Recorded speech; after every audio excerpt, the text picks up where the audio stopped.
I woke up freezing on a hard door panel bed in my late grandparents' old house.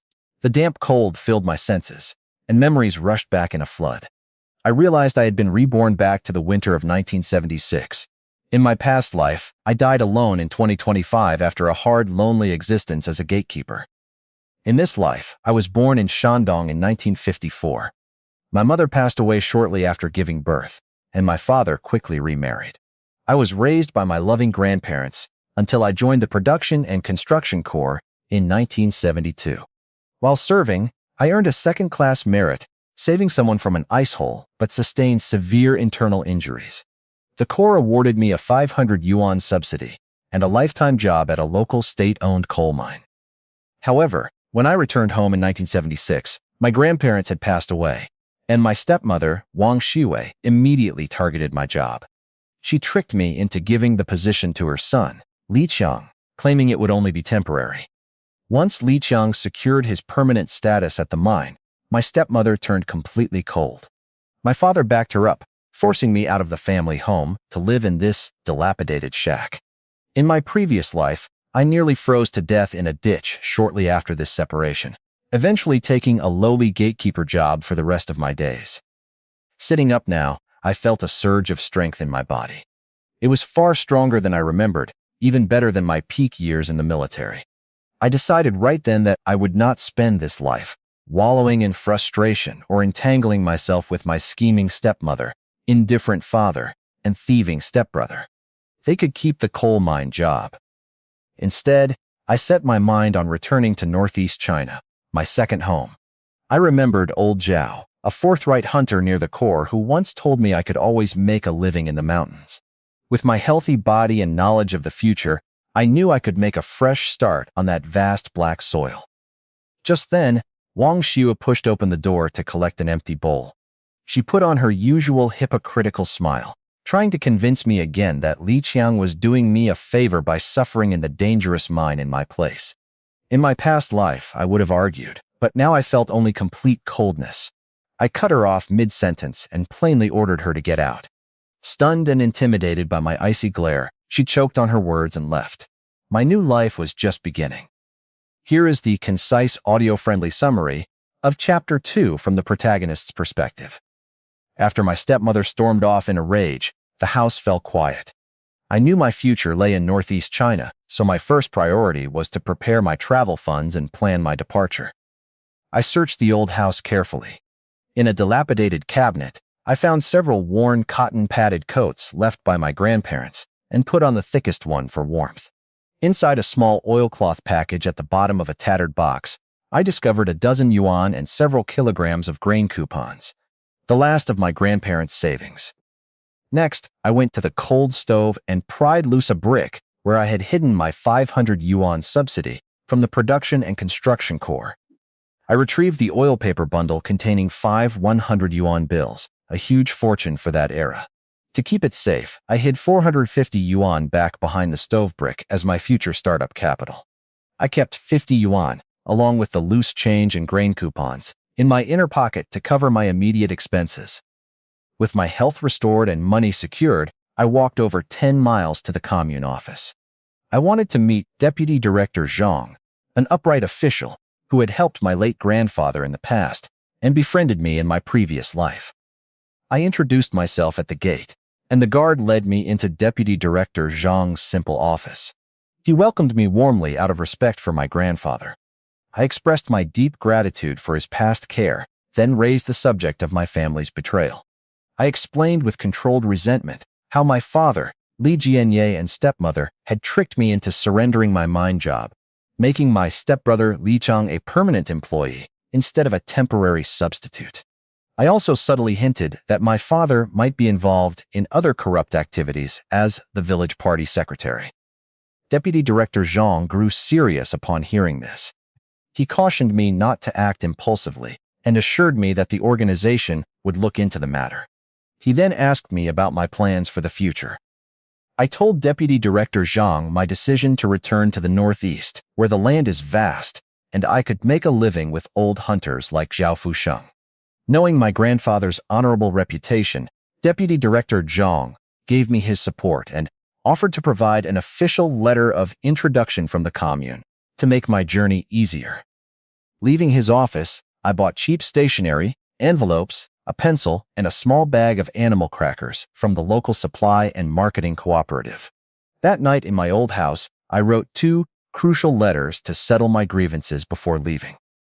The first letter was a formal report to Deputy Director Zhang, clearly documenting how my father, Li Jianye, and stepmother tricked me so my stepbrother Li Qiang could steal my permanent job at the mine. The second was an anonymous, sharper complaint sent to a strict cadre supervisor at the County Revolutionary Committee, directly accusing my father of corruption, abuse of power, and favoring his second family at the expense of a decorated veteran. The next morning, I delivered the first letter to Deputy Director Zhang's messenger at the commune. Then, I walked over 10 miles to the county town, dropped the anonymous letter into the post office mailbox, and checked bus schedules at the station. The earliest long-distance bus heading northeast was in 3 days, and I had more than enough money to cover the travel expenses. When I returned to my village that evening, an uneasy mood hung in the air. My stepmother, Wang Xue, and my father were waiting outside my door, furious. Wang Xue screamed at me for complaining to the commune, claiming Li Qiang earned his mine job on his own merit. I remained completely calm and told them the organization would investigate the truth. I looked my father in the eye, asking if his conscience was clear as a party secretary, which left him speechless and red-faced with anger. Ignoring their curses, I went inside and bolted the door. By candlelight, I pulled out my map and carefully traced my route to the northeast, fully prepared to leave this painful past behind forever. On the evening before my scheduled departure, a local boy brought shocking news. The village held a meeting, and my father, Li Jianye, was removed from his position as party secretary. My letters had worked quickly. Although I couldn't strip my stepbrother Li Qiang of his mine job entirely, he was stripped of his permanent status. As a mere temporary worker doing dangerous underground work without my father's protection, he faced a harsh, uncertain future. The next morning, I secured my 450 yuan safely in my clothes, packed my belongings, and quietly left the village. I stopped at my grandparents' graves to pay my respects, bowing 3 times to bid them farewell and promised to live honorably. At the commune bus station, I met Deputy Director Zhang, who was waiting to see me off. He handed me a small paper package containing food coupons and a few dollars for my journey, asking me to send word once I settled down. Touched by his kindness, I thanked him warmly and boarded the bus. I took a long-distance bus to the provincial capital and then transferred to a northbound train heading toward the Wanda Mountains. I chose not to rejoin the production and construction corps due to its strict rules. Instead, I aimed for Kaoshan Village, a small settlement deep in the mountains near the border, where the old hunter Zhao Fusheng kept a winter hunting cabin. After a long journey across the snow-covered plains involving train rides, a tractor lift, and miles of trekking through deep snow, I finally arrived at Kaoshan Village at dusk. I stopped an old villager clearing snow to ask for directions to Zhao Fusheng's house. To my total shock, the old man shared tragic news. Old Zhao had gone into the deep forest that autumn and never returned. A village search party later found only his tools and bones left by wolves beneath a steep cliff. My last hope of reuniting with my old friend was shattered in the freezing cold. The day after learning the news of Zhao Fusheng's death, I followed the old villager's directions into the mountains. I found old Zhao's modest, unmarked grave under a cliff and poured cheap liquor on the snow and lit 3 cigarettes to honor my mentor. I promised his spirit that I would survive in these mountains using the skills he had taught me. Back in Kaoshan Village, I temporarily stayed in an old storehouse. Realizing I could only rely on myself, I resolved to become a hunter. Using my remaining money and grain coupons, I traded for essentials at the village supply store: canvas, rope, salt, matches, a machete, and some homemade trapping supplies. The next morning, I headed deep into the snow-covered forest alone. For 3 days, I set snares and traps using old Zhao's techniques, but every single one came up empty. My dry rations quickly dwindled, and the extreme cold drained my physical strength. Driven by frustration and fear of starvation, I abandoned the area on the fourth day to trek aimlessly deeper into the uncharted mountain ridges. I trudged through knee-deep snow for days as the forest grew more primitive. My clothes tore on branches and my feet went numb. While I managed to catch a thin hare and a small pheasant in my simple snares, the meager meat provided almost no fat or calories. I could only build tiny campfires to cook the bloody meat, barely staving off hunger. By the fourth evening of my trek, my energy was completely exhausted. I huddled by a weak fire against a pine tree, shivering violently with cracked lips and a pale face. The severe cold caused me to hallucinate, recalling the terrifying feeling of freezing to death in my past life. Refusing to die in the wilderness, I bit my tongue hard to snap back to reality and forced myself to stand, knowing that stopping meant certain death. Staggering forward in the darkening snowstorm, my foot kicked a rotten fence buried in the snow. Following it, I discovered a half-collapsed, abandoned hunter's hut in a mountain hollow. With my last bit of strength, I cleared the snow, pushed open the broken door, and dragged myself inside. Though desolate and dusty, it offered shelter from the deadly wind. I gathered dry twigs, lit a fire in the stove, and fell into a deep, exhausted sleep by the warmth. Because the door had fallen inward, 3 hungry wolves slipped silently inside, attracted by the firelight and scent. They surrounded me, and the lead old wolf crouched low, preparing to leap at my throat. Just before it pounced, my instincts honed from military life snapped me awake.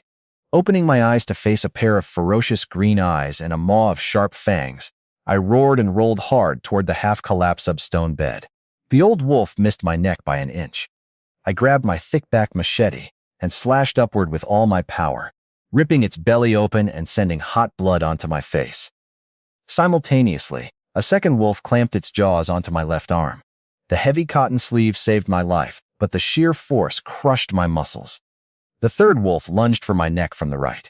Driven by pure survival desperation, I headbutted the third wolf straight in its nose, momentarily stunning it.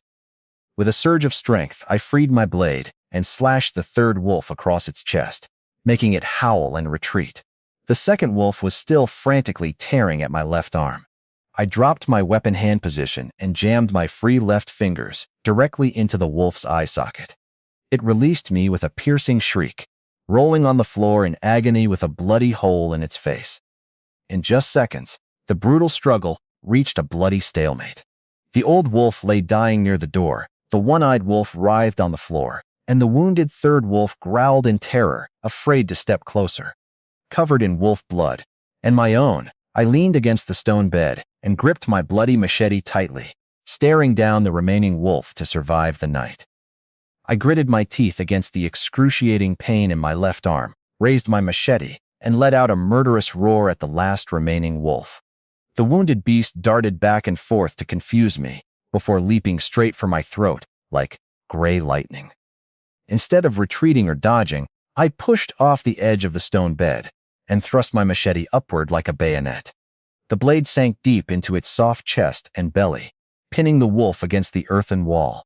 Blood gushed onto my face, and the animal twitched briefly before going completely still. The house fell silent, filled only with my heavy breathing and the stench of blood. Exhausted, I slumped against the stove. My left sleeve was torn, exposing a bloody wound that went down to the bone. Using my teeth and right hand, I bound my upper arm tightly, with a strip of cloth to stop the bleeding. Looking around, I saw all 3 wolves were dead, but my left arm was severely damaged, and my strength was completely spent. Knowing I had to process the wolf carcasses before they froze solid, I dragged myself up and pulled the machete from the wall. I pulled the 3 wolves outside into the snow to gut and bleed them. Because of the freezing temperature, the blood had already begun to congeal, making the work much harder. Despite the intense pain, I carefully removed the entrails of all 3 wolves.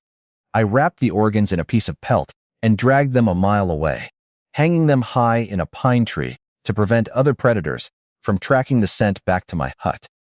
Exhausted and shivering from the cold wind, I returned to the cabin. I cut a thick piece of meat from a wolf's hind leg, skewered it on a branch, and began roasting it over the embers in the stove, determined to regain my strength and survive. I forced the tough, awful-tasting roasted wolf meat into my stomach, needing the protein and calories to stave off my impending weakness. Afterward, I felt incredibly drowsy, but the terrifying wolf attack made me wary of the open doorway. I ventured outside, found a sturdy dead log, and used it to prop up the broken door from the inside before finally collapsing into a restless, nightmare-filled sleep. Sometime later, I jolted awake to the sound of barking dogs and voices outside the hut. Someone tried to push the door open, but my makeshift barricade held. When the men cautiously asked if anyone was inside, I decided I couldn't hide forever. I identified myself as a lost traveler and laboriously moved the log to open the door. Standing outside were two wary hunters dressed in heavy furs. An older man holding an old shotgun and his robust son holding an ice chisel, accompanied by a growling hunting dog. Seeing me covered in blood with a machete, they naturally grew suspicious. I set my weapon down and explained that I had fought off 3 wolves during the night, showing them the mess and carcasses inside. Still cautious, the old hunter asked for proof. I carefully handed over my commune letter of introduction and my heavy second-class merit medal. Once they verified the documents, the older hunter, Han Laoshuan, finally lowered his gun. I briefly recounted my story, how I was driven from my home by my family, came to find my old mentor Zhao Fusheng only to learn of his death, and nearly starved in the mountains before surviving the wolf attack. Moved by my hardships and impressed that I survived the wolves alone, Han Laoshuan sighed in sympathy. He introduced himself and his son, Han Xiaohu, explaining they were hunters from a town called Hengdaohezi. Seeing my severe injuries, he warned me that this place, known as Gijianchou, was too dangerous, and kindly offered to take me back to their town to heal. Knowing I couldn't survive much longer on my own, I accepted their life-saving offer with deep gratitude, ready to pack up and leave before nightfall. Han Laoshuan instructed his son, Han Xiaohu, to cut birch branches to build a sturdy sled. They loaded my belongings, the 3 wolf carcasses, and their pelts onto it. The hunting dog, Big Black, worked together with Xiaohu to pull the sled, while Han Laoshuan guarded the rear. I sat on the sled, deeply grateful, as we finally left the terrifying wooden hut behind. As we traveled across the snow, I asked about our location. Xiaohu explained that we were in the Zhangguang Sailing area of Heilongjiang province, heading toward Hengdaohezi town in Heilin. Hearing these place names brought me great clarity. I realized that while I had strayed far from the Wanda Mountains, I was still on the rich black soil of northeast China. Along the way, the Han family showed warm, genuine hospitality. When I shared my story of being cheated out of my job by my father and stepmother in Shandong, Xiaohu cursed in anger, and Han Laoshuan shook his head in sympathy. They admired my courage for fighting off 3 wolves alone with a machete and treated me like a true man. At dusk, we finally spotted the warm lights of Hengdaohezi town. We went straight to the town health center, where Dr. Wang cleaned, treated, and bandaged my deep arm wounds. He warned me that while no bones were broken, I had lost a lot of blood and needed rest. After my arm was bandaged, Han Laoshuan and Xu Xiaohu brought me back to their home on the edge of town, a neat northeastern farmhouse, giving me a safe haven after surviving the deadly wilderness.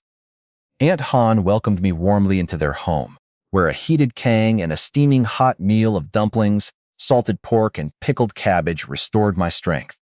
The next morning, I used my remaining money and grain coupons at the local cooperative to buy 2 bottles of liquor, canned peaches, and candy to express my gratitude.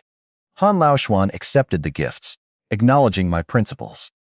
He then pointed out that to avoid being treated as a vagrant, I needed to secure official local registration. Han Laoshuan took me to see Village Chief Ma. After reviewing my letter of introduction and second-class merit medal, Chief Ma explained that their village was tightly knit and lacked spare land for outsiders. However, he suggested a settlement 20 miles deeper into the mountains called Wulidi Village. Originally a reclamation site, it was now home to migrant families and outsiders. Because the area was short on people, Chief Ma assured me they would welcome a decorated veteran. I eagerly accepted the suggestion. After resting 2 more days at the Han house, my wound began to heal. Anxious to settle down, I asked to head out. Han Laoshuan borrowed a mule-drawn cart, and Aunt Han packed me warm cornbread and pickled vegetables for the journey. With my belongings and wolf pelts loaded onto the cart, I set off toward my new home in Wulidi village. Wrapped tightly in a borrowed fur coat, I rode with Han Laoshuan on his mule-drawn carriage into the mountain depths. After 2 hours along a narrow, snowy dirt road, we arrived at Wulidi village, a small, remote settlement nestled on a vast grassland surrounded by mountains. Han Laoshuan introduced me to the village chief, Wang Mansang. After looking over my merit medal and official letter, Chief Wang welcomed me warmly, assuring me that the village had plenty of space for a hard-working hero. Relieved that things went smoothly, Han Laoshuan bade me farewell and headed back to town. Chief Wang showed me around the village and took me to the abandoned houses at the foot of the mountain left behind by old reclamation teams.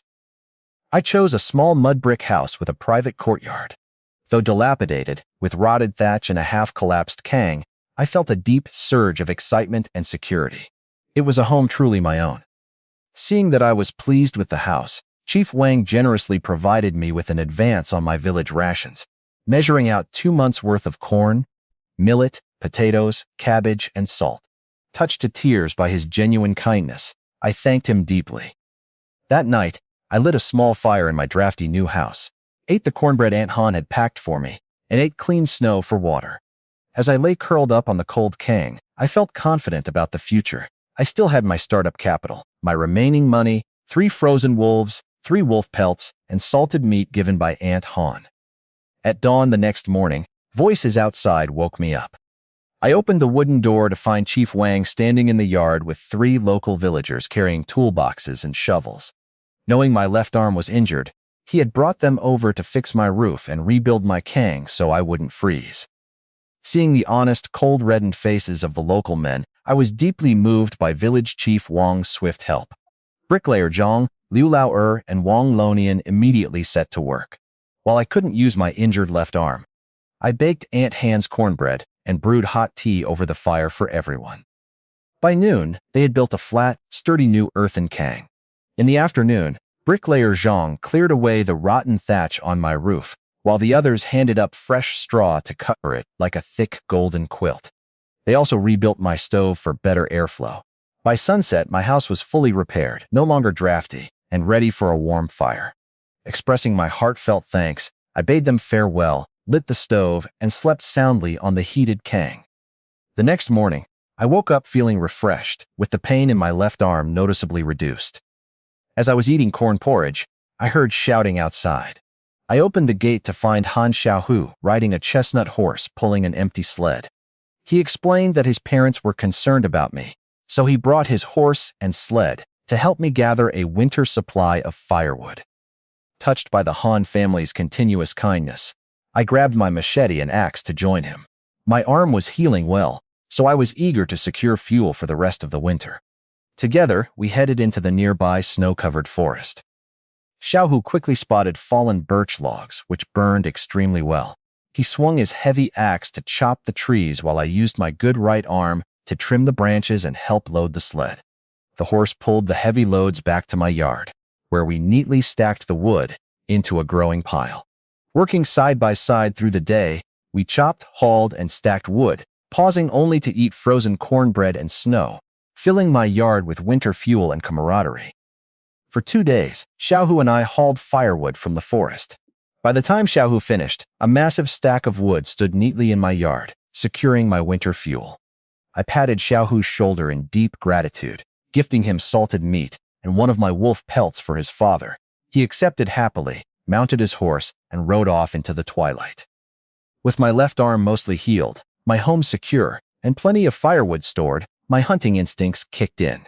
Since Dr. Wang had warned me not to strain my arm on heavy weapons, I decided to use passive wire snares. I set my sights on the mountain ridge behind Wulidi village, a safer secondary forest teeming with small game. Equipped with wire, rope, and techniques taught by old Zhao, I set 50 meticulous snares across the snow along animal trails. That night, I could barely sleep out of anticipation. The next morning, long before dawn, I headed into the freezing darkness with a burlap sack and a dagger. The first snare was empty, but the second held a fat, frozen gray hare. Delighted, I bagged the rabbit and reset the wire. As I checked the rest of my trap line, my luck, held. I collected several more hares, a colorful pheasant, and a small roe deer. A couple of traps had been triggered and raided by foxes, leaving behind only fur and blood, but the overall yield was fantastic. Near a pile of rocks, I discovered my most incredible catch yet. 2 traps held sleek, dark-furred animals with bushy tails. In the faint morning light, their fur shimmered with a deep purple sheen. They were sables. Known as soft gold, sable pelts were among the most valuable treasures in northeast China, worth far more than dozens of rabbits or deer. I gently removed the 2 frozen sables from the wire snares, carefully inspecting their pristine pelts, thrilled by this incredible fortune. Gently placing the 2 valuable sables at the bottom of my sack, I finished checking the remaining traps. My final tally for the morning was incredible. 8 hares, 5 pheasants, 2 grouse, 1 roe deer, 1 gray dog, and the 2 prize sables. Loaded with 19 animals, I returned to my courtyard, filled with immense pride and security. I knew that with these hunting skills, I could thrive in Wulidi village. To show my deep gratitude for everything Village Chief Wang Monsong had done for me, I picked out 2 of the fattest hares and carried them to his house. I kept the sables hidden for now, as they were too conspicuous and needed to be traded for essential supplies later. Uncle Wang accepted the hares happily, impressed that my hunting skills were so sharp. I invited him to my house that evening to enjoy a meal of stewed roe deer, and he readily agreed. That evening, Uncle Wang brought a bottle of strong sorghum liquor to my warm home. We sat by the Kang table, enjoying the rich, steaming roe deer stew alongside cornbread and pickled vegetables. Uncle Wang praised my cooking and household management, marveling at how quickly I had built a good life for myself. As we drank, Uncle Wang opened up about the village. He explained that Wulidi village was extremely remote and mostly populated by former reclamation workers or famine refugees who only knew how to farm. Nobody in the village knew how to hunt properly, and Uncle Wang himself was the only local with even a basic knowledge of trapping. Uncle Wang praised my hunting abilities as top-notch, noting that sitting on a rich forest without knowing how to harvest it was a waste for the villagers. He asked if I would be willing to teach some of the young men basic trapping skills so everyone could improve their meals. Recognizing this as the perfect opportunity to integrate into the community and give back, I sincerely agreed. I suggested starting slowly with a few steady young men, teaching them safe and proper techniques. Delighted by my response, Uncle Wang slapped his thigh and declared that the entire village would fully support me as their new hunting leader. The next morning, after telling Village Chief Wang Manchong that I was heading to town for supplies, I wrapped my 2 prized sable pelts in old cloth and set off for Hengdao Hezi town. I went straight to Han Laoshuan's house, where Han Xiaohu offered to join me and help navigate the local black market. We took the local wood-burning train to the Shengli Forestry Farm headquarters, a bustling area filled with timber stacks and shops. Xiaohu led me to a quiet, dilapidated spot at the east end of the compound where informal trading took place. Finding a good corner, I peeled back the cloth, just enough to reveal the luxurious, deep purple fur of the sables. The rare pelts immediately drew a crowd of interested buyers, and competitive bids quickly reached 700 yuan per pelt, totaling 1,400 yuan.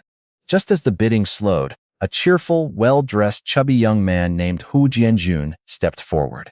Offering a friendly gesture with a pack of cigarettes, he inspected the matched male and female pelts and shouted an unbelievable offer. 1,800 yuan for the pair.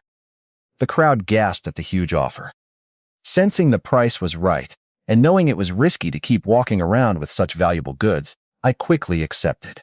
Jianjun explained he did not have that much cash on him and invited us to his home in the nearby forestry farm residential compound to collect the money. Xiaohu and I agreed, relying on Jianjun's confident, honest demeanor.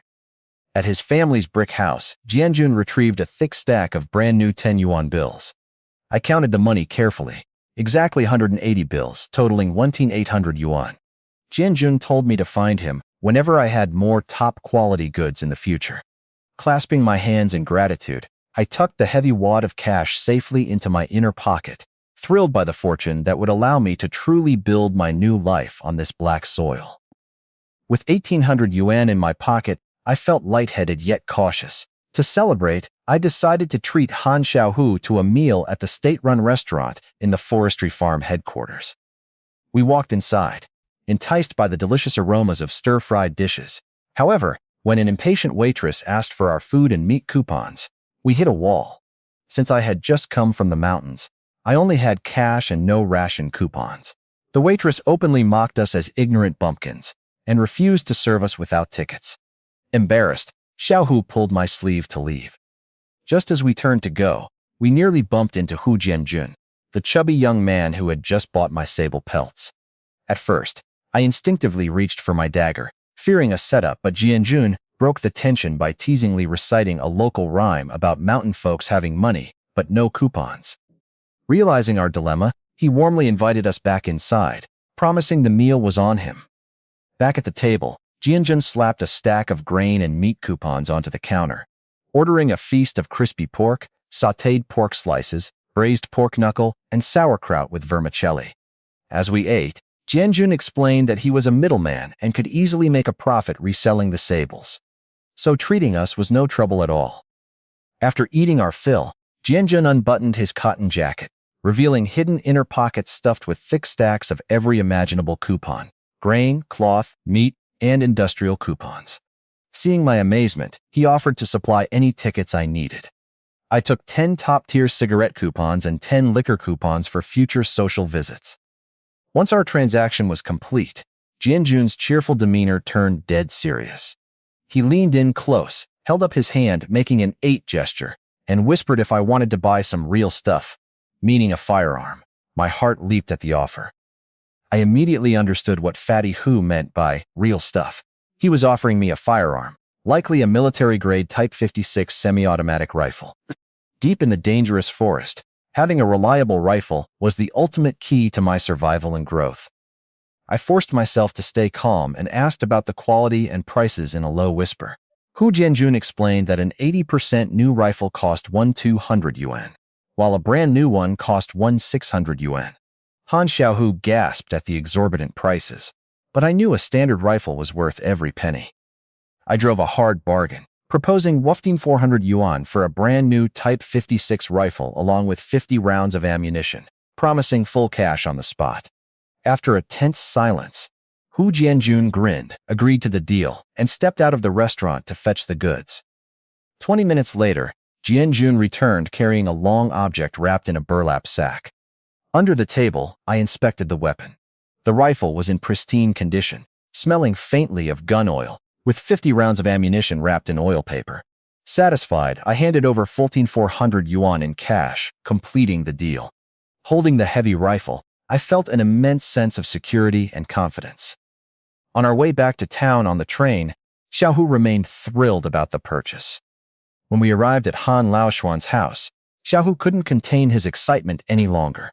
He burst into the yard and announced to his parents that my 2 sable pelts had sold for an incredible 800 yuan.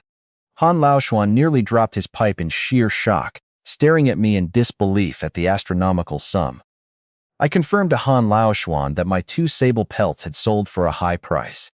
Aunt Han was amazed at my incredible luck, while Han Laoshuan praised my skill and luck as an old hunter, noting that catching 2 sables at once was a rare feat in these mountains.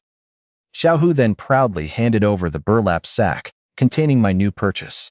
Han Laoshuan opened it on the Kang and gasped in awe at the sight of the pristine, bluish steel Type 56 semi-automatic rifle. He carefully held the weapon, admiring its smooth stock and craftsmanship, like a child with a priceless toy. When Xiaohu tried to touch it, Han Laoshuan slapped the back of his head, telling him to back off. I offered to let Han Laoshuan use the gun anytime, but he solemnly handed it back to me. He declared that a good gun belongs to a good man, predicting I would make a name for myself in the old forest, though he warned me to be cautious when firing it. That night, I slept deeply and peacefully at the Han home. The next morning, Han Laoshuan gave me a serious talking to. He warned me that having a good gun wasn't enough. I needed to master reading terrain, tracking, wind direction, and avoiding danger. He announced that tomorrow, he, Xiaohu, and I would venture into the mountains together so he could test my abilities and pass on his hunting wisdom. Noticing my clumsy machete, Han Laoshuan pointed out that it was useless for gutting or skinning. He ordered Xiao Hu to take me to the supply and marketing cooperative in town to buy a proper northeastern hunting knife made of high-quality steel. At the store's hardware counter, Xiao Hu helped me select a fine hunting knife. I drew the blade from its cowhide scabbard, admiring its cold gleam, sharp point, and beautiful forging patterns. I flicked the steel, producing a crisp hum, and asked the salesperson for the price. The salesperson quoted 8 yuan for the top-quality hunting knife, and I paid without hesitation. Walking out of the supply and marketing cooperative, I noticed Xiao Hu's lingering, longing gaze toward the hunting rifles on display. I remembered how he and his father had saved my life, taken me in, and pulled over 20 loads of firewood for me in the freezing snow. Knowing I had made nearly 2,000 yuan while they used an old, worn-out rifle, my gratitude kicked in. I told Xiao Hu I forgot something and headed back inside. Ignoring the cheaper and overly expensive models, I selected a sturdy, reliable Golden Deer single-barreled shotgun for 320 yuan. Xiao Hu was stunned when I paid in cash, but I smiled and shoved the new gun into his arms as a gift. Overwhelmed with emotion, Xiao Hu accepted with tears in his eyes. When we returned to the Han family yard, Han Laoshuan was wiping his old rifle under the eaves. Xiao Hu nervously handed over the new hunting knife first, holding the wrapped shotgun behind his back. Noticing the long package, Han Laoshuan's face darkened, and he demanded to know what it was. Han Xiaohu confessed it was a shotgun. Han Laoshuan snatched the package, tore off the oil paper, and gasped at the brand-new Golden Deer shotgun. He turned to me, shocked and angry, demanding to know why I had bought such an expensive item. I calmly explained that it was a token of my deep gratitude for saving my life, hosting me, and helping me settle down. Unwilling to accept such a costly favor from a young man who had just arrived, Han Laoshuan rudely interrupted me, insisting the 320 yuan gun be returned to the store immediately. I blocked Han Laoshuan's path when he tried to fetch his savings to pay me for the gun. I told him firmly that if he refused my gift, it meant he treated me as an outsider, and I would never set foot in his house again. My harsh words left him frozen. Realizing my deep sincerity, the old hunter's eyes welled with tears. With a heavy sigh and a pat on my shoulder, he finally accepted the gift on Xiao Hu's behalf. That evening, the three of us carefully cleaned and maintained our weapons by oil lamp. My new Type 56 semi-automatic, Xiao Hu's Golden Deer shotgun, and Han Laoshuan's old sleeve rifle. Xiao Hu was thrilled to possess his new gun, eager for our hunt the next morning. At dawn, Aunt Han served us hot dumpling soup before we packed our gear. As Xiao Hu happily reached for his brand-new Golden Deer shotgun, Han Laoshuan smoothly snatched it up and slung it over his own shoulder instead. He handed his worn-out old rifle to his stunned son, claiming Xiao Hu was too clumsy for the new weapon and needed more practice. Xiao Hu pouted in defeat, while I hid a smile, amused by the old hunter's clever scheme to claim the fine shotgun for himself. With Han Laoshuan leading the way carrying the Golden Deer, we headed into the cold, dark forest accompanied by Big Black. As we walked through the snow, Han Laoshuan immediately shifted into teacher mode. He pointed out subtle marks beneath a crooked pine tree and asked me to identify them. I correctly noted the scratches left by a large wild boar. Pleased with my sharp eyes, Han Laoshuan began sharing his rich knowledge on tracking, reading wind direction, and spotting hidden danger. I listened attentively to every word, absorbing his invaluable experience as we ventured deeper into the wilderness. As we trekked deeper into knee-deep snow, I realized my tracking skills were still inadequate. Whenever Han Laoshuan asked me to identify faint hoofprints or rub tree bark, I had to admit I didn't know. He gave me a few pointers, his eyes testing my potential. Around 3 in the afternoon, Big Black suddenly froze, growling softly. Han Laoshuan signaled us to hide behind a thicket. 70 meters upwind, a herd of wild boars was digging through the snow for acorns. Leading them was a massive male boar weighing over 400 pounds, with long, curved white tusks. Using the trees as cover, we carefully circled around to get downwind. Moving within 50 meters, Han Laoshuan whispered for us to take aim at the larger boars first. I set the sight on my Type 56 semi-automatic rifle, locked onto the neck of a large sow, and pulled the trigger. The gunshot shattered the silence, killing the So instantly. Simultaneously, Han Laoshuan fired his golden deer shotgun, bringing down a young boar. Xiaohu fired his old rifle too, but his bullet flew wild. As the terrified herd scattered, the true advantage of my semi-automatic rifle shone. Without stopping to reload, I fired a second shot into the shoulder of the massive lead boar. Furious, it charged toward us, but my third shot stopped it dead. A fourth rapid shot brought down another fleeing boar. Han Laoshuan reloaded and dropped one more So, trying to escape into the dense forest. When the gunfire ceased, 5 wild boars lay dead. Han Laoshuan looked at my rapid, precise shooting with undisguised shock and admiration, while giving Xiaohu a disappointed look as he struggled to reload his drop bullet. With 5 boars down, the total haul weighed nearly 2,000 pounds. While Han Laoshuan kept watch against incoming predators, Xiaohu and I used our hunting knives to field dress the prey. Following mountain tradition, we hung the entrails high in nearby pine trees as an offering to the mountain god. After feeding fresh meat to Big Black, the 3 of us gathered around a small fire, staring at the massive mountain of meat on the ground and wondering how we could possibly haul it all back through the deep snow.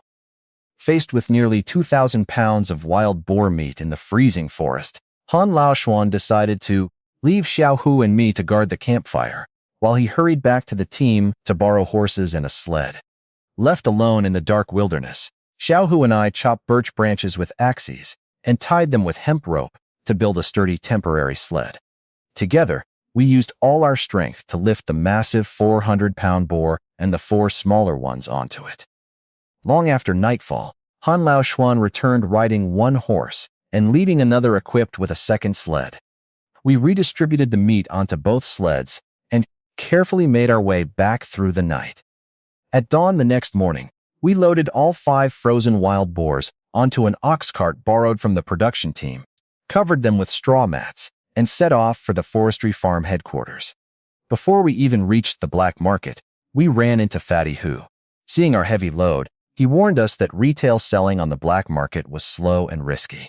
He offered to connect us with his brother, a purchasing agent for the forestry farm canteen, who could buy all the meat at once for a 5% referral fee. We agreed, and Fatty Hu led our ox cart straight to the back of the canteen.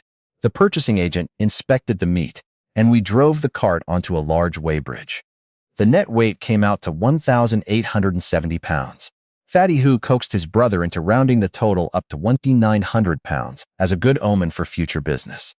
At the official rate of 30 cents per pound, the canteen paid us 570 yuan in cash.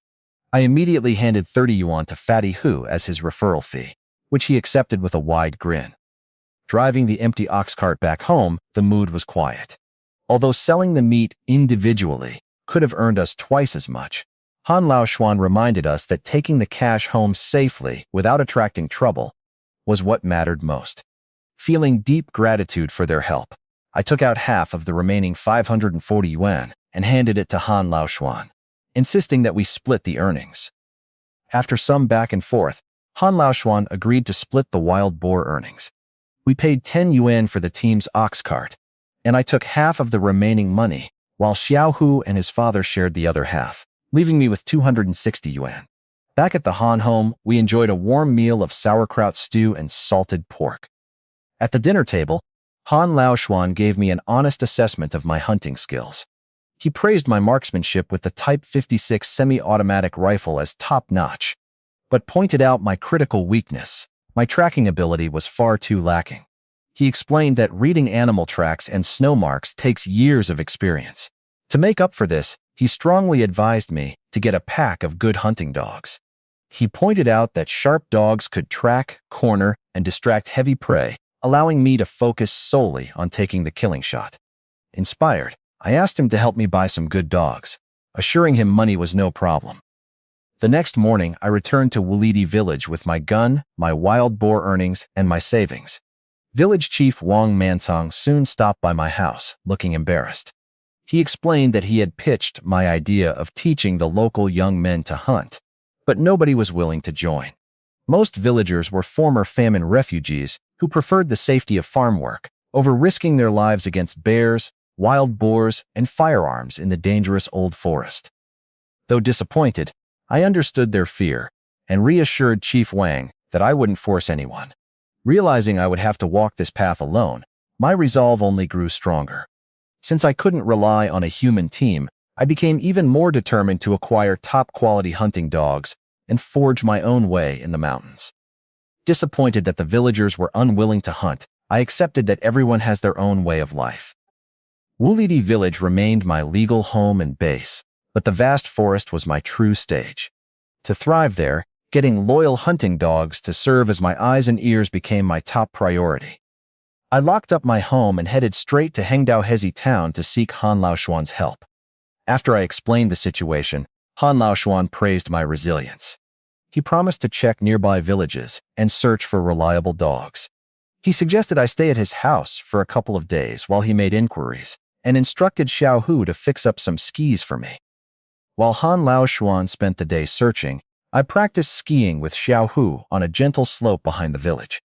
After falling countless times into the snow, my balance and coordination improved.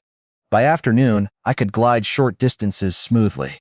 I knew mastering skis would dramatically boost my mobility and speed through the deep snow. At dusk, Han Laoshuan returned, shivering from the cold. He reported that most dogs in nearby villages were just timid guard dogs. However, he managed to bring back a month-old puppy from an old friend whose female dog was a fierce biter. Curled up in a lined basket, the furry puppy had yellow and black fur, thick paws, and half-erect ears.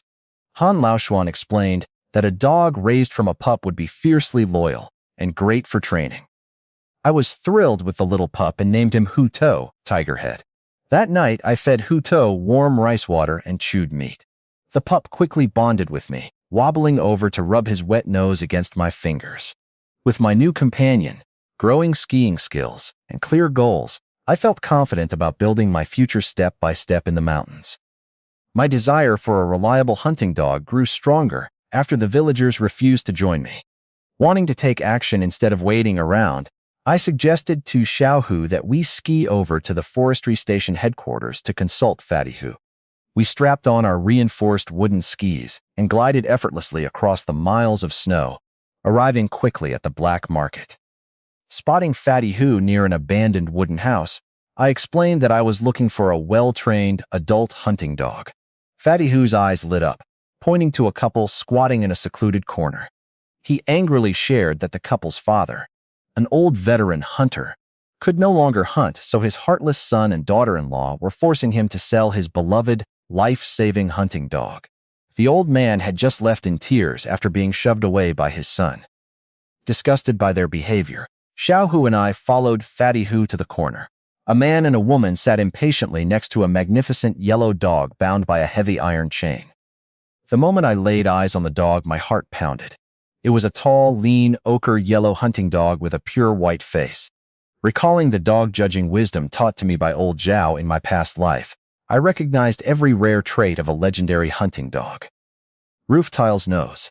It possessed a wide, dark, moist nose split by a deep groove like a roof tile, granting it an unmatched sense of smell for tracking under deep snow. Middle tail. Instead of tucking its tail in fear, the dog held its tail straight up, demonstrating extraordinary courage, stability, and loyalty. One dragon. Looking closely at its chin, I saw a single thick black whisker, a one-in-a-million trait denoting a steady, highly capable dog that could be trusted in life and death situations. Spotted tongue. As it panted, I spotted distinct black patches on its tongue, indicating immense lung capacity and relentless endurance to chase down prey. Recognizing that this was an extraordinary, once-in-a-lifetime hunting dog, I knew I had to buy it. Examining the yellow dog further, I confirmed two more legendary traits: a wide, thick, and short muzzle built for a crushing bite force, and a deep yellow coat with a white face. This was a priceless, once-in-a-lifetime hunting dog possessing 6 top-tier qualities. Moreover, behind her lay a basket containing 4 fluffy, newborn puppies. Acquiring her meant gaining an elite hunting bloodline. I forced myself to stay calm so the ungrateful couple wouldn't exploit my eagerness. When the woman disdainfully demanded 50 yuan for the dog and her entire litter, I nearly thought I misheard. A dog like this was worth hundreds, yet they treated her like junk. I immediately pulled out my wallet and handed over 5 10 yuan bills before they could change their minds. After the transaction was complete, I unchained the mother dog and carefully wrapped her 4 puppies in a thick cloth. But as we turned to leave, the greedy woman suddenly reneged on the deal, screaming that 50 yuan was too cheap and demanding another 150 yuan. Xiaohu stepped forward furiously, but Fatty Hu reacted even faster. Enraged by her shameless violation of black market rules, Fatty Hu stepped up and slapped the woman hard across the face. The harsh smack sent her staggering into the snow. Fatty Hu pointed at her nose, warning her and her cowardly husband that if they uttered another word, he would thrash them further.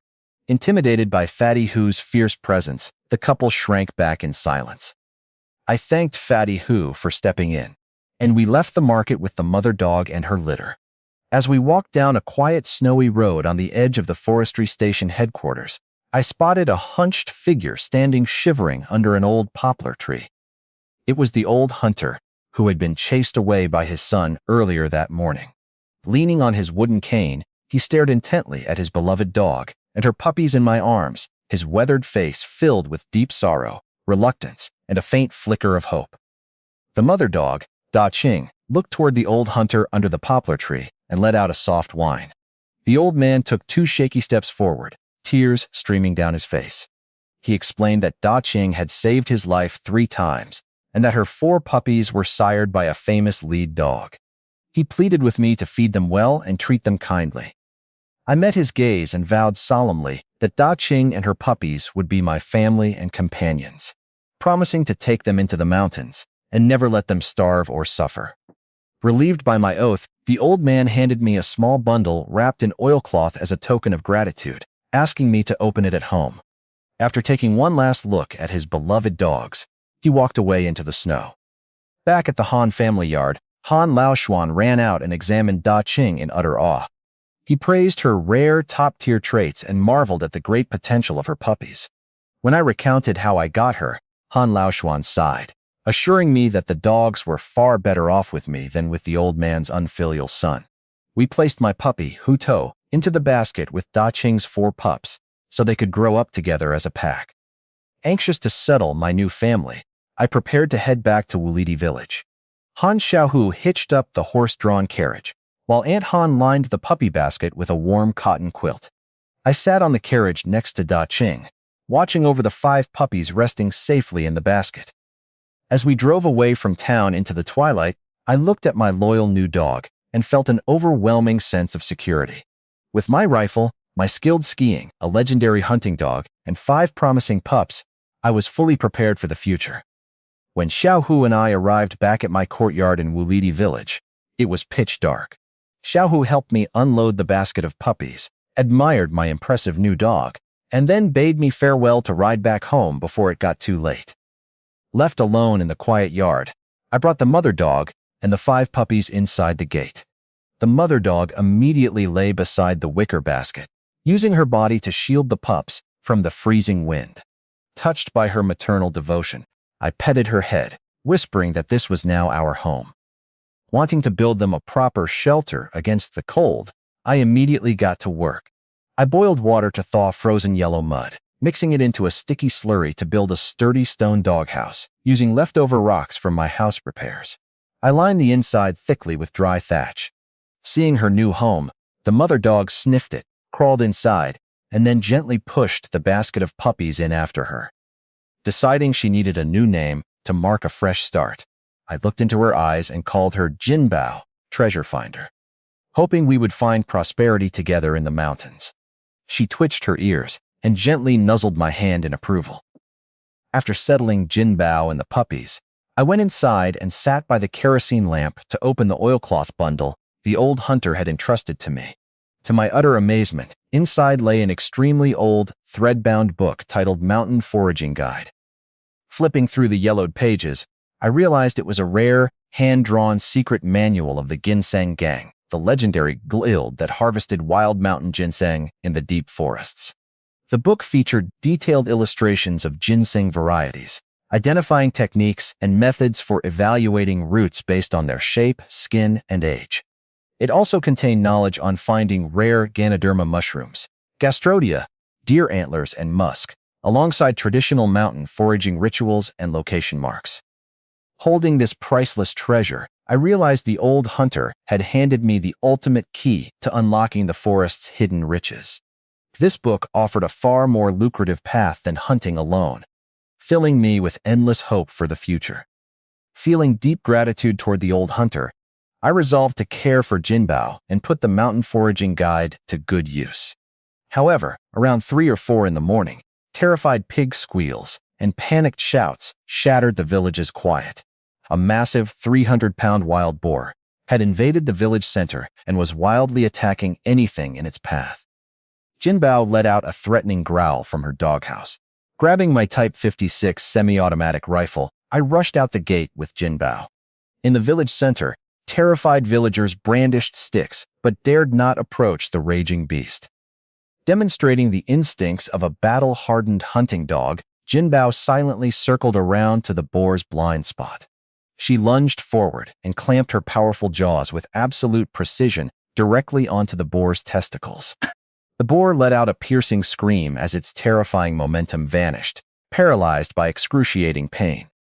With the boar pinned and spinning in agony, I seized the opening, aimed my rifle behind its ear, and fired a single killing shot. The boar collapsed dead, and Jinbao released her grip, trotting back to my side to report her victory. Relieved villagers erupted into cheers, marveling at Jinbao's intelligence and ferocity. Village Chief Wang Manchang thanked us for saving the village. I asked only for a hind leg to feed Jinbao, generously offering the rest of the 300-pound boar to be split among the villagers. Back home, I cut a fresh 4-pound slab of meat and presented it to Jinbao. Instead of devouring it alone, she carried it into the doghouse to share with her pups and gently nudged the smallest pup, Hu To, encouraging him to eat as well. Seeing her care for Hu To relieved my worries about raising him separately. Although the villagers were deeply grateful to me and Jinbao, the scary encounter only reinforced their deep terror of the forest. Listening to their frightened chatter as pork was distributed, I realized their fear of hunting had permanently extinguished any desire to join me, leaving me to walk my path as a hunter alone. After the wild boar invasion, I realized that leading my fellow villagers to prosperity was an unrealistic and irresponsible dream. Everyone had a right to choose safety and stability over danger, and I couldn't bear the heavy responsibility if someone got hurt. Accepting that my hunting path was meant to be walked alone, I shifted my full focus to collaborating with Jinbao, whose bravery and intelligence the previous night had thoroughly impressed me. The next morning, I geared up with my Type 56 semi-automatic rifle, sharpened my hunting knife, and set off into the snowy mountains with Jinbao for our first real trial. I wanted to see how we worked together without a fixed goal.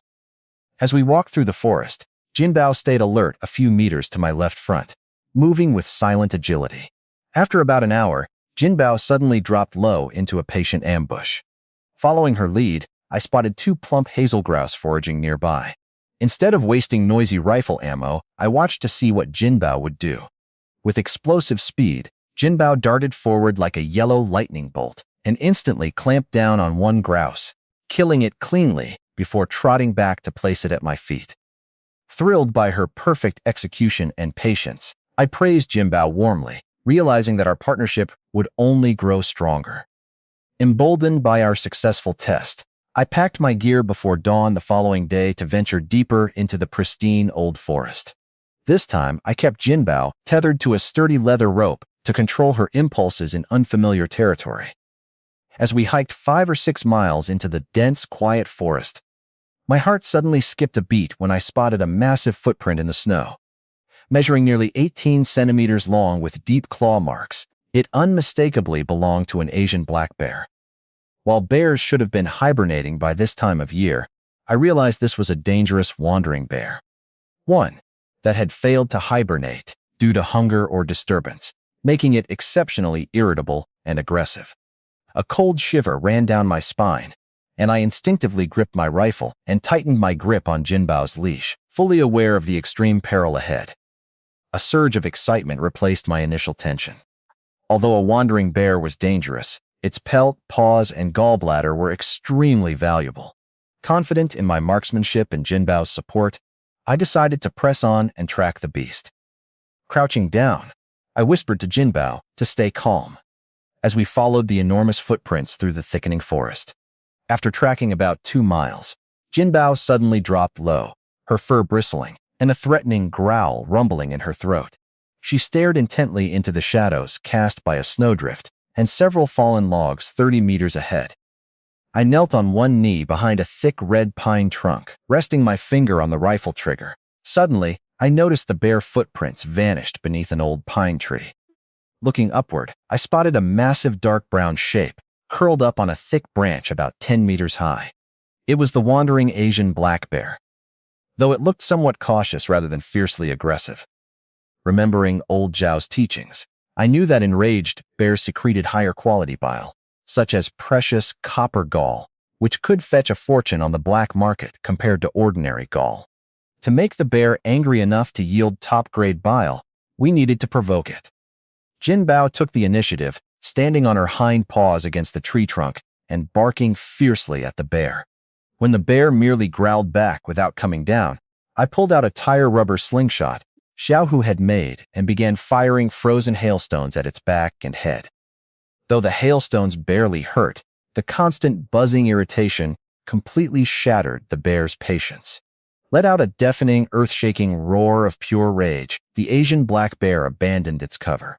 It stood upright on the branch, glared down with bloodshot eyes, and scrambled furiously down the tree trunk, sending bark and wood chips flying everywhere. Seeing the raging behemoth charging down, I tossed the slingshot aside, pressed the stock of my Type 56 semi-automatic rifle firmly against my shoulder, and lined up my sights on the descending target. With the raging Asian black bear descending the tree trunk, I locked my crosshairs on its descending form, waiting for the precise moment just before it hit the ground. When its movement briefly stabilized, I squeezed the trigger. Bang! My first bullet struck the exact weak spot where the head met the neck, destroying its nervous system. Taking advantage of the semi-automatic rifle's speed, I immediately fired a second insurance shot along the same trajectory. The bear's roar abruptly ceased, and its massive body crashed heavily onto the thick snow. Instantly, Jinbao sprinted forward and clamped her jaws onto the bear's rump to check for any reflex movements or fake deaths. Remembering that bears can retain nerve reflexes, I strode forward, aimed directly between its eyes, and fired a third decisive shot. Only then did I relax, my back soaked in cold sweat. Knowing that extracting the bile while the carcass was warm was critical, I drew my hunting knife and carefully sliced open the bear's belly. Inside lay a dark brown fist-sized sack, bear bile. Upon closer inspection, I saw it was deep and thick with a glossy yellow-green hue, confirming it was a rare premium copper gall. Thanks to our strategy of provoking the bear into a rage, this single gall was easily worth around 2,000 yuan on the black market. Needing a makeshift tie, I ripped a strong strip from my thick cotton sock to tightly bind the bile duct before storing it safely in a wooden box lined with moss. Exhausted from the life-or-death battle, I spent the next 2 hours skinning the giant bear, cutting off its paws, and salvaging its meat. To carry the massive haul back, I made a makeshift carrying pole out of a sharpened stick for the burlap sacks, while hiding the surplus meat in a snow-covered tree hollow to retrieve later. With the wooden box of bear bile and the rolled bear skin close to my body, and Jinbao keeping watch, I shouldered the heavy pole and began the long journey home through the twilight. When we finally reached the entrance of Wulidi village, under the cover of complete darkness, the strong scent of bear blood caused the village stray dogs to tuck their tails and scatter in absolute terror.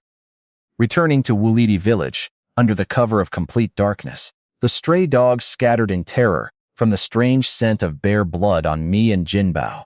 Village chief Wang Manchong stepped out with an oil lamp and gasped in absolute shock when he saw my massive load and the blood-soaked giant dog.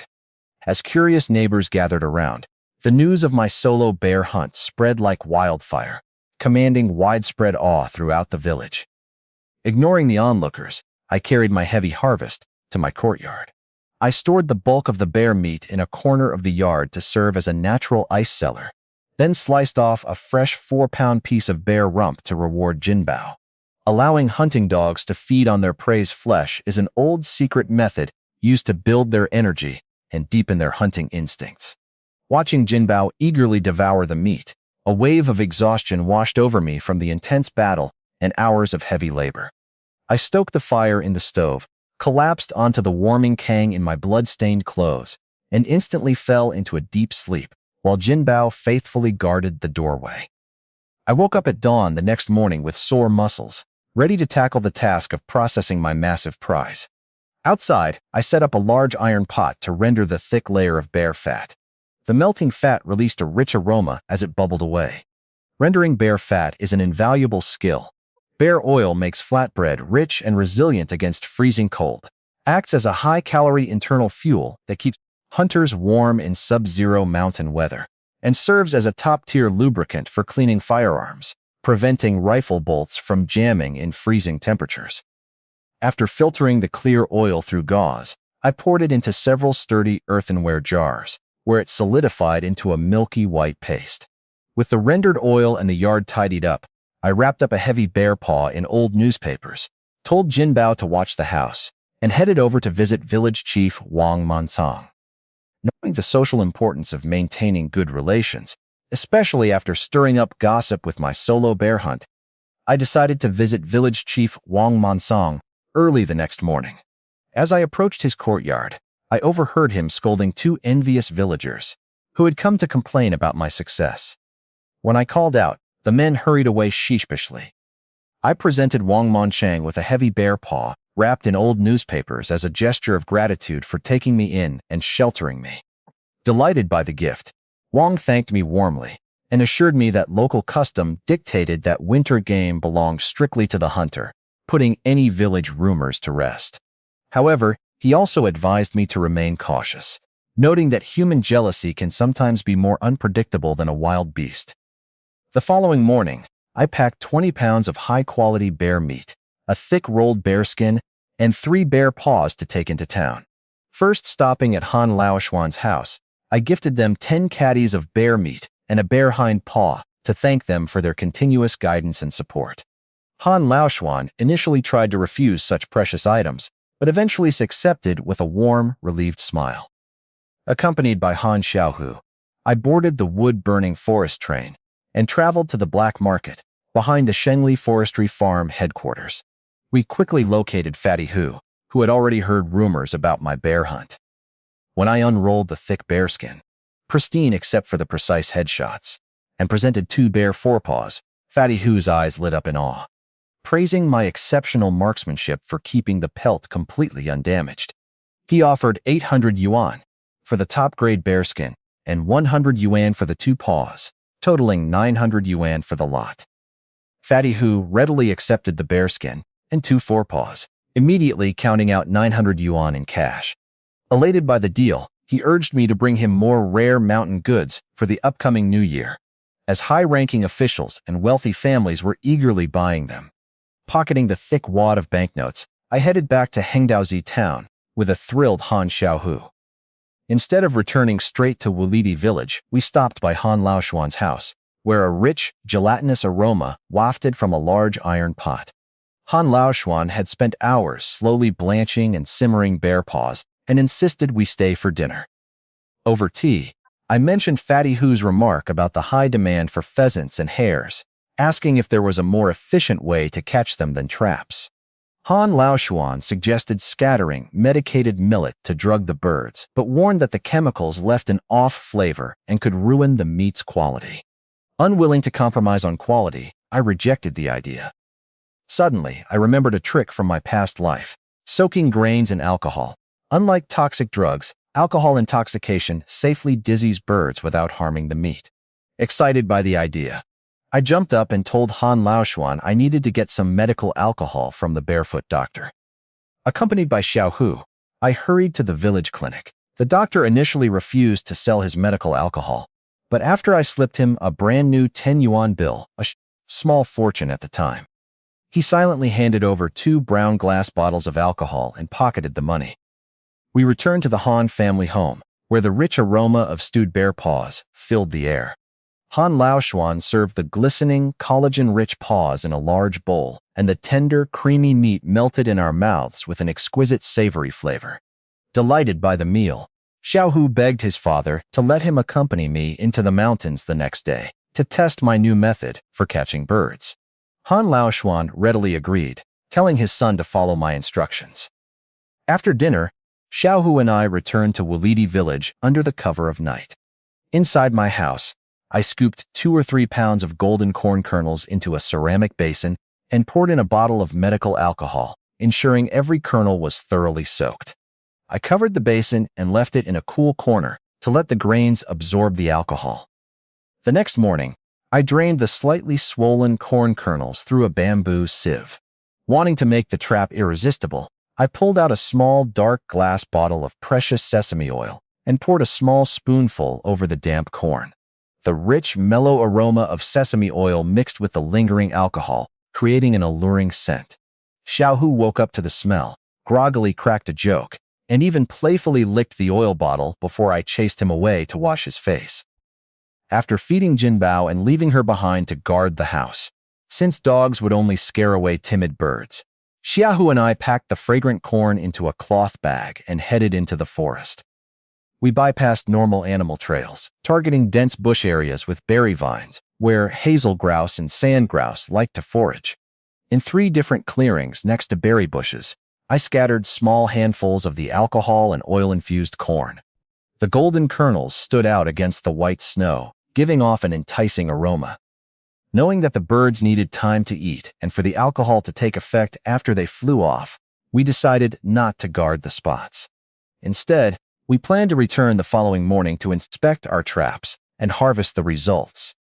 Strap on our skis, Han Xiaohu and I glided away to explore a denser patch of mixed woodland, hoping to test out our alcohol-soaked corn while keeping an eye out for game. Before we traveled far, Xiaohu excitedly pointed down a sunny snow slope where 3 wild boars, a massive 300-pound male, an older sow, and a younger one, were lazily basking in the winter sun. Seeing this unexpected windfall, we quietly unstrapped our skis and crept within 50 meters for a clear shot. I raised my Type 56 semi-automatic rifle and fired a precise shot into the big boar's skull, dropping it instantly.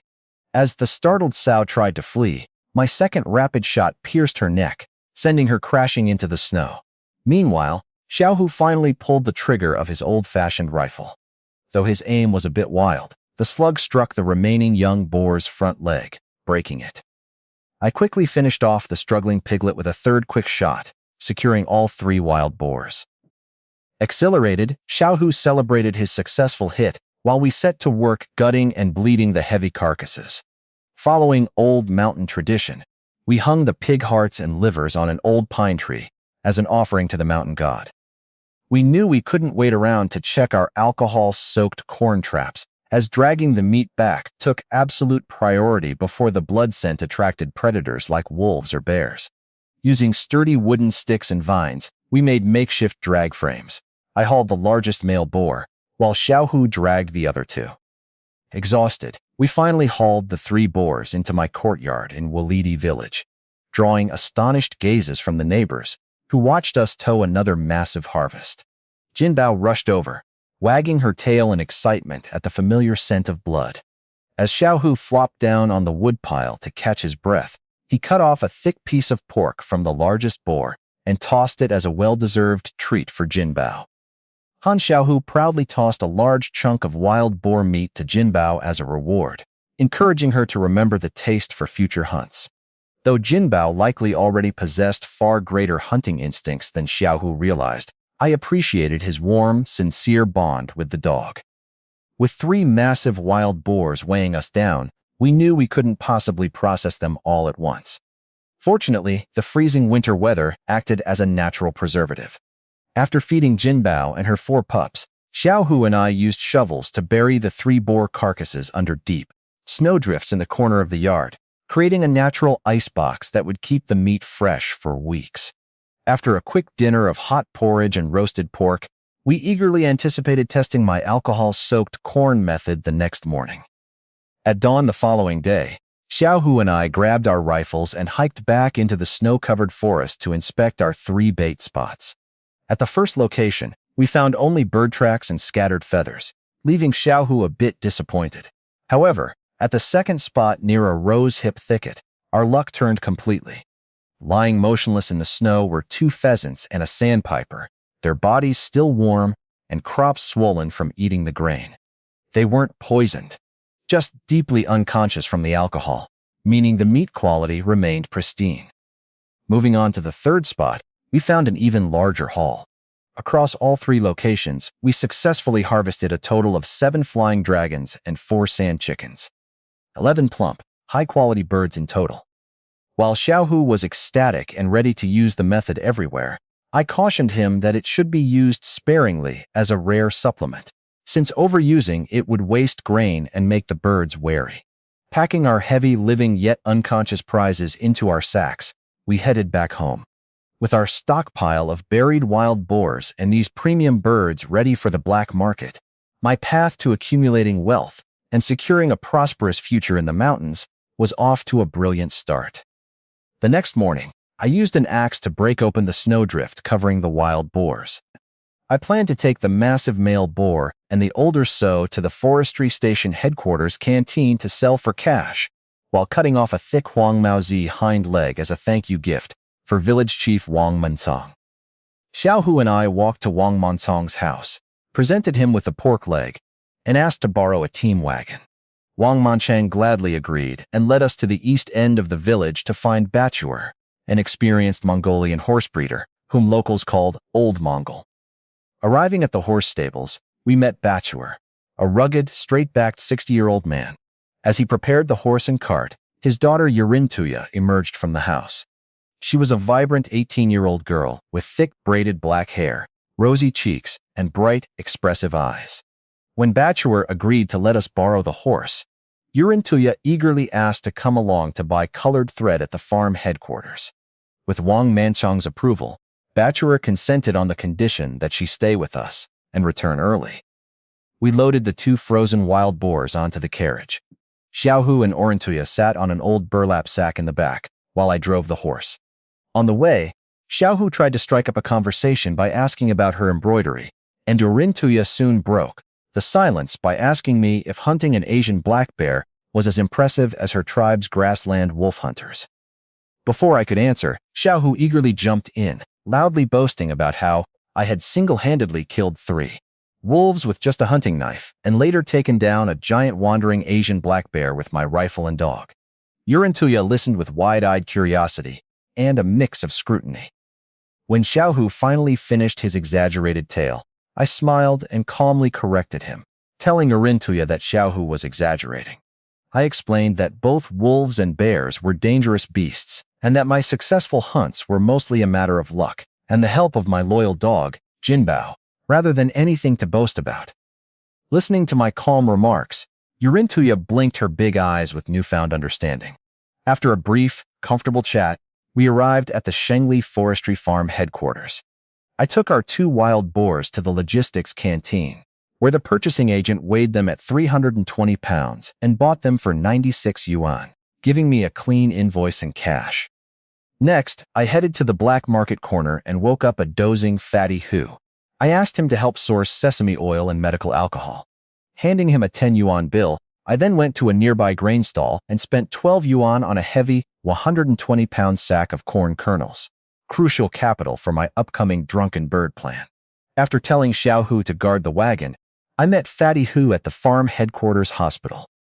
Using his connections and charm, Fatty Hu persuaded a young nurse to part with a large 10-pound brown glass bottle of medical alcohol and hand over 8 yuan in change from the 10 yuan bill. Seeing the supply, I also asked for some medical IV rubber tubes to upgrade my slingshot. The eager nurse quickly grabbed a handful of pale yellow tubing and shooed us out. Afterward, I stopped by the Supply and Marketing Cooperative to buy a bottle of sesame oil myself. Yurintuya soon met us, carrying a bulging cloth bag containing colorful yarn she bought to knit a warm scarf. Fatty Hu returned the 8 yuan change to me, refusing to take any extra profit for his help. As the sun began to set, we loaded our supplies and headed back to Wulidi village. Upon our return, I handed the carriage reins back to Uncle Bachelor, thanking him for his help. As Urantuya prepared to leave, her cheeks flushed with color as she looked up at me, quietly asking if she could join me next time I traveled to the forestry farm, before turning and running off toward her stables like a startled deer. After returning home, I used the rubber tubes acquired from the hospital to upgrade my slingshot, creating a powerful, highly resilient tool perfect for provoking wild beasts. That evening, Xiaohu and I enjoyed a hearty dinner of braised pork belly, with cabbage and golden flatbreads baked around the edge of the iron pot, warming ourselves up against the bitter winter cold. The next morning, before 5 o'clock, I woke up to process more corn for our expanding drunken bird operation. I drained the corn soaked overnight in alcohol and spread it out to dry, while starting a new batch with the remaining liquid. To prepare for our long trek into the deep mountains, I warmed up 2 bowls of solidified bear fat. Though the greasy, fishy taste was difficult to swallow, I gulped it down without hesitation to serve as high-calorie internal fuel. After much grumbling, Xiaohu also pinched his nose and forced down his bowl of bear fat. Determined to expand our territory, we decided to venture deeper into remote, untouched forests. For protection, I brought Jinbao along with my Type 56 semi-automatic rifle. Throughout the afternoon, we hiked across 16 different forest clearings, meticulously scattering our alcohol and sesame oil-soaked corn near dense bushes, while Xiaohu carved discrete markers on nearby trees. As the sun began its descent around 2 o'clock, we prepared to head back. Suddenly, Jinbao stopped dead in her tracks, ears pricked forward as she turned toward a dense coniferous forest and let out a low, warning growl. Recognizing her instincts, I immediately signaled Xiaohu to be silent, unslung my rifle, and stared intently into the quiet, snow-covered woods. Following Jinbao's alert into a dense coniferous forest, we discovered a sheltered hillside, featuring a 1-meter square cave entrance covered by a dense curtain of sparkling icicles. Recognizing these signs instantly, my heart raced. We had found an active winter hibernation den for a bear. Knowing a bear den posed immense danger, especially with Xiaohu nearby, I immediately ordered him to step back while we prepared. I had Xiaohu collect dry branches and a sturdy log, then instructed him to build a small bonfire downwind from the entrance. Using the long stick, he carefully pushed burning branches close to the cave and smothered them with snow to create a thick, pungent plume of smoke. At my command, Jinbao rushed forward and let out a fierce, deafening bark. Almost immediately, a deep, earth-shaking roar erupted from the depths of the cave, instantly shattering the icicles at the entrance. A massive brown bear head, twice the size of the black bear I previously hunted, burst through the ice curtain. This was no ordinary black bear. It was a giant adult brown bear weighing well over 900 pounds, the true overlord of the forest. Enraged by the smoke and barking, the colossal beast scraped at the dirt and tried to squeeze out of the cave. Seizing the exact moment its upper body emerged, and its movements were briefly restricted, I planted myself behind a low rock, shouldered my Type 56 semi-automatic rifle, and fired 3 rapid, precise shots straight into the fatal target area between its eyes. The heavy bullets shattered its central nervous system. With a heavy thud, the giant brown bear collapsed motionlessly into the snow. After waiting a few minutes to ensure it was dead, I approached the colossal carcass and immediately set to work. Reaching into its abdomen, I extracted a massive, fist-sized gallbag containing thick, viscous yellow-green fluid, another rare, highly valuable copper gall, easily twice the size of my previous find. I tied off the bile duct, wrapped it securely in old cloth, and placed it in my burlap sack. Since night was falling rapidly, skinning the bear was impossible. After feeding Jinbao and quick roasting some bear meat over the embers for dinner, Xiaohu and I built a sturdy wooden sled, loaded the massive, gutted brown bear carcass onto it, and prepared for the heavy journey home. Under the starlight, Xiaohu and I dragged the massive brown bear carcass back to Walidi village and hid it under snow in the yard. Before resting, I rinsed the brown bear gall and the previous black bear gall with warm water, dried them with a soft cloth, and set them on a shaded rack to air dry. Exhausted, we dragged the heavy carcass into the rundown storehouse and fell soundly asleep on the kang. The next morning, I borrowed a sturdy sled from village chief Wang Man Song. Xiaohu and I hiked back into the mountains to check our drunken bird traps across our extensive markings. The harvest was staggering. Over 70 pheasants, more than a dozen partridges, and over 20 sand grouse, plus a wildcat knocked out by the laced corn. Back home, I chopped off the brown bear's 4 giant paws to keep for the new year, and Xiaohu and I skinned the massive pelt. Deciding to sell everything at once, I borrowed Uncle Bachelor's horse-drawn carriage the following morning, bringing along Yurintuya, who eagerly begged to tag along again. At the forestry station headquarters canteen, the purchasing agent weighed the deboned brown bear meat at 630 pounds and bought it for 40 cents a pound, handing me 252 yuan. Next, I met Fatty Hu to sell the colossal brown bear skin and our 2 bear gallbladders. Fatty Hu was utterly astounded to see 2 copper galls, including a massive brown bear gall. Exclaiming that market prices were soaring at year's end, he offered 1,500 yuan for the flawless pelt and 6,000 yuan for the pair of galls. Combined with the meat sale, I pocketed a staggering total of 7,752 yuan. In an era where a worker earned 30 yuan a month, this was a massive fortune.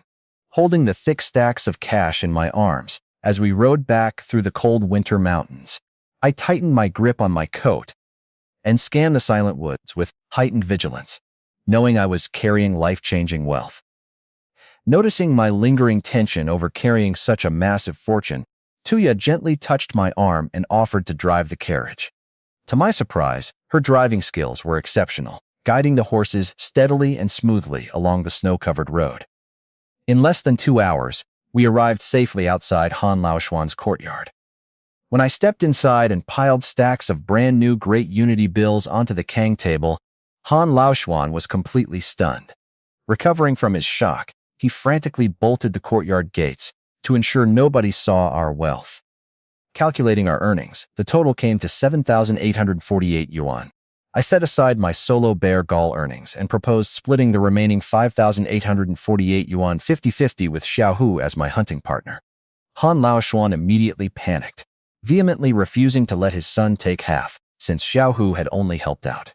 Despite my insistence, Han Laoshuan stubbornly set a strict rule that Xiaohu could only take a maximum of 20% going forward. Unable to sway him, I finally agreed to their terms, giving Xiaohu 1,800 yuan.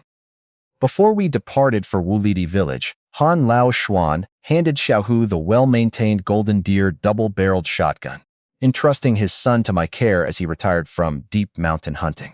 Sensing Xiaohu tagging along as a third wheel, Yurintuya grew visibly disappointed, as she had hoped for a private moment with me. When we finally returned to Wulidi village and stopped outside brigade headquarters, Tuya quickly pressed a small bundle into my arms. Her cheeks flushed with shyness, she told me to try it on to see if it fit, and invited me over to her home for dinner the next day, before fleeing like a swift butterfly toward the stables. Holding the bundle, still warm from her touch, I felt a wave of deep emotion. With my survival secure and capital amassed, I could finally acknowledge the sincere affection and bright spirit of the Mongolian girl.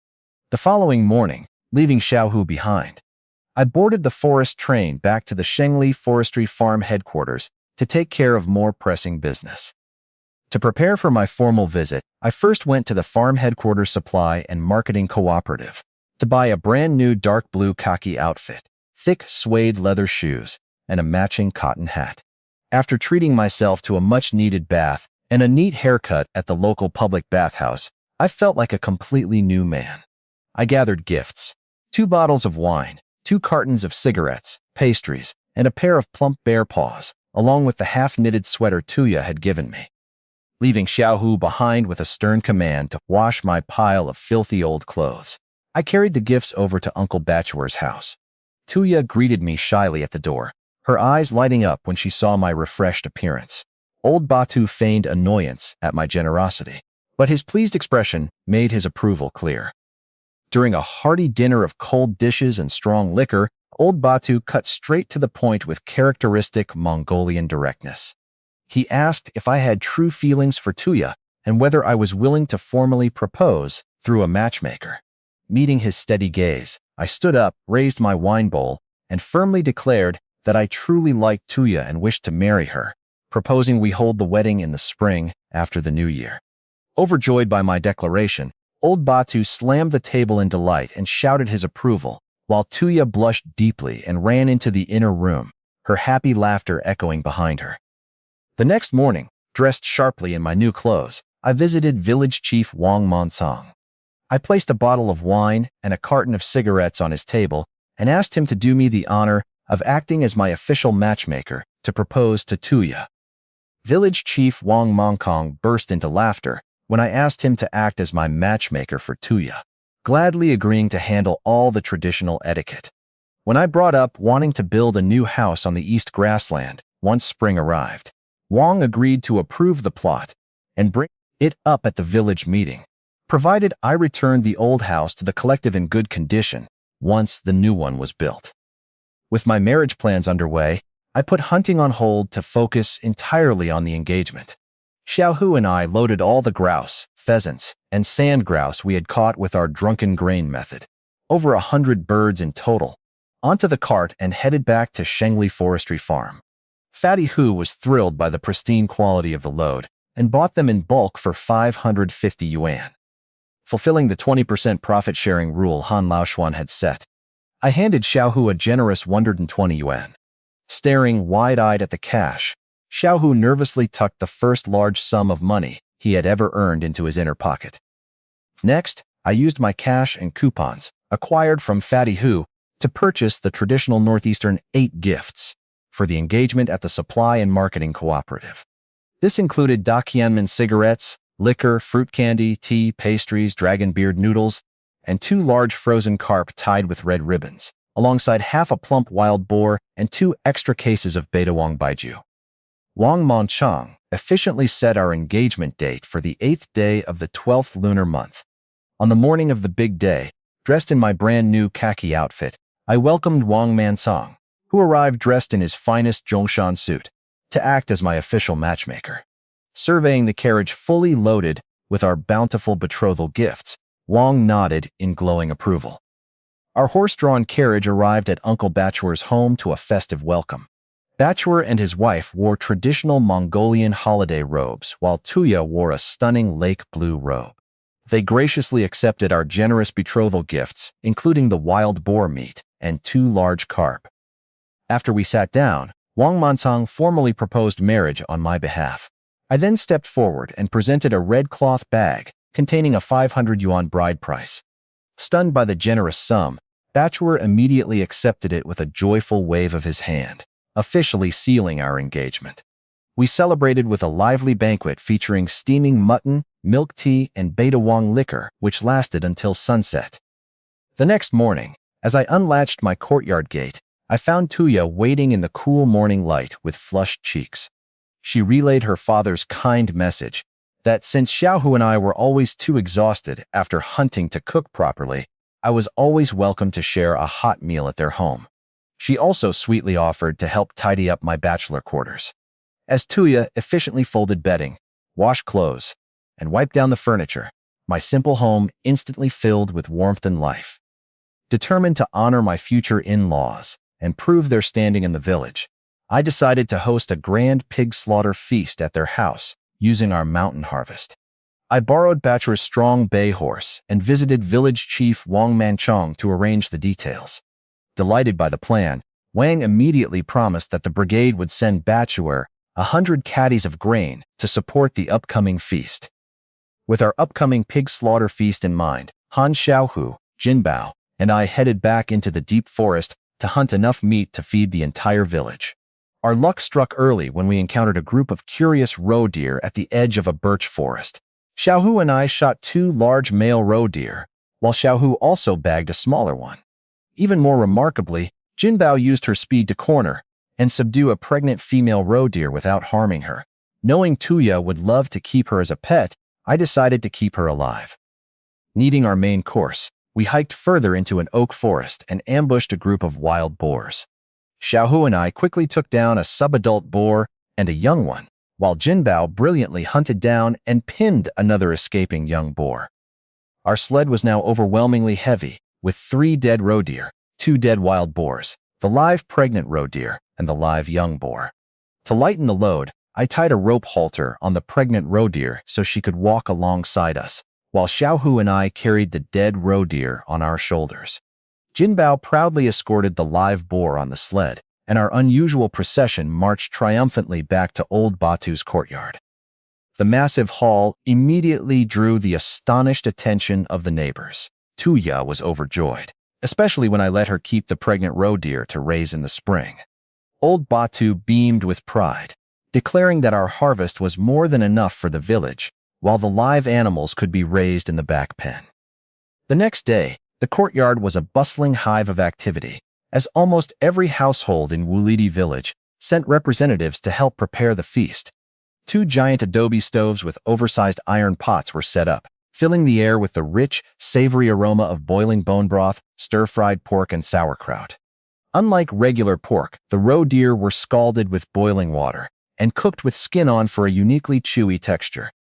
Village chief Wang Manchang arrived early to chat with Old Batu, while Tuya and the village women worked busily around the stoves with radiant smiles.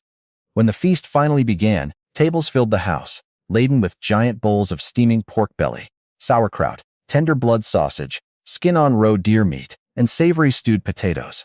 It was a magnificent celebration that brought the entire village together in high spirits. The 2 cases of Beidehuang liquor were opened, and the villagers drank and ate heartily until sunset, filling the courtyard with laughter and congratulations. Old Batu beamed with pride, feeling that his family had finally regained their dignity and respect in the village. After the feast, my mind quickly turned back to business. With plans to build a new house in the spring, I needed more money for lumber and labor. 2 days later, Xiaohu, Jinbao, and I headed back into the mountains to search for valuable game. After spending most of the day scanning the woods without finding any bear dens or fresh tracks, our luck unexpectedly shifted when we encountered a magnificent reindeer. Sporting thick winter fur, majestic antlers, and a worn leather nose ring and collar with a small brass bell, the reindeer was clearly domesticated. As it calmly dug through the snow for moss, I realized it must have belonged to Orokin hunters. Instantly, I saw its immense value. A reindeer is the ultimate forest transport animal, far superior to horses or humans for pulling heavy loads through deep snow. Approaching cautiously, I stroked its neck and grabbed its leather nose ring, while Xiaohu quickly tied a sturdy hemp rope to serve as a leash. The robust animal proved entirely docile and cooperative. Delighted by our unexpected stroke of luck, Xiaohu fashioned a simple branch sled, and we hitched the reindeer to it. Riding comfortably on the branch sled while Jinbao led the way, we glided effortlessly back toward the village. Though we didn't harvest any game that day, acquiring this incredible ship of the forest felt like an even greater prize. I planned to ask around among local traders to see if any Orokin hunters had lost it, but for now, we had gained a powerful transport ally for our future mountain expeditions. Leaving the Orokin reindeer in the capable hands of Old Batu, Xiaohu and I returned to our hut as the village marveled at our find. Though we hadn't bagged a bear or a wild boar that day, having the reindeer, the true ship of the blunt forest, solved our winter transportation issues and opened up new possibilities for hunting deep in the woods. With building a new house and my upcoming marriage on my mind, I realized I needed a major financial breakthrough before the new year. I recalled Han Laoshuan mentioning Heishiazi Valley, a treacherous and dense ravine far to the north known as a haven for large black bears. Because a trip there required staying overnight in the bitter forest, ordinary hunters avoided it.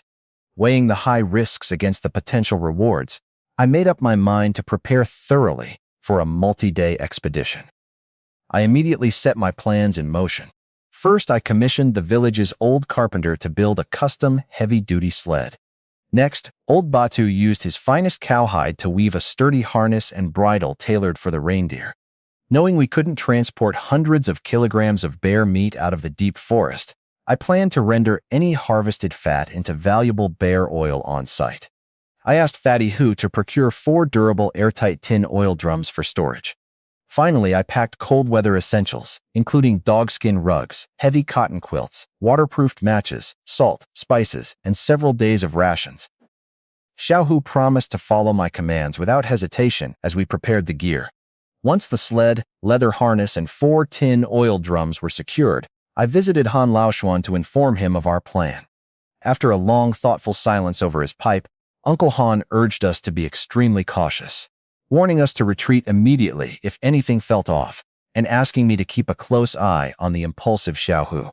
With everything ready, we stood poised to venture into Hexiazi Valley to claim our fortune. Returning from the Han family home, I found Tuya waiting patiently outside my gate in the twilight. She brought a wicker basket filled with sticky rice cakes and warm dumplings, alongside a bundle of flatbreads, made from precious white flour and bear oil, that her mother had prepared for my upcoming mountain expedition. As Han Xiaohu quickly retreated indoors, Tuya and I shared a tender moment in the outer room. Overwhelmed by deep affection, I pulled her close, nearly losing my self-control before pulling back with a gentle reminder that we would save our most intimate moment for our proper wedding night. Tuya smiled sweetly, understanding my respect for her. The next morning before dawn, Xiaohu and I quietly departed.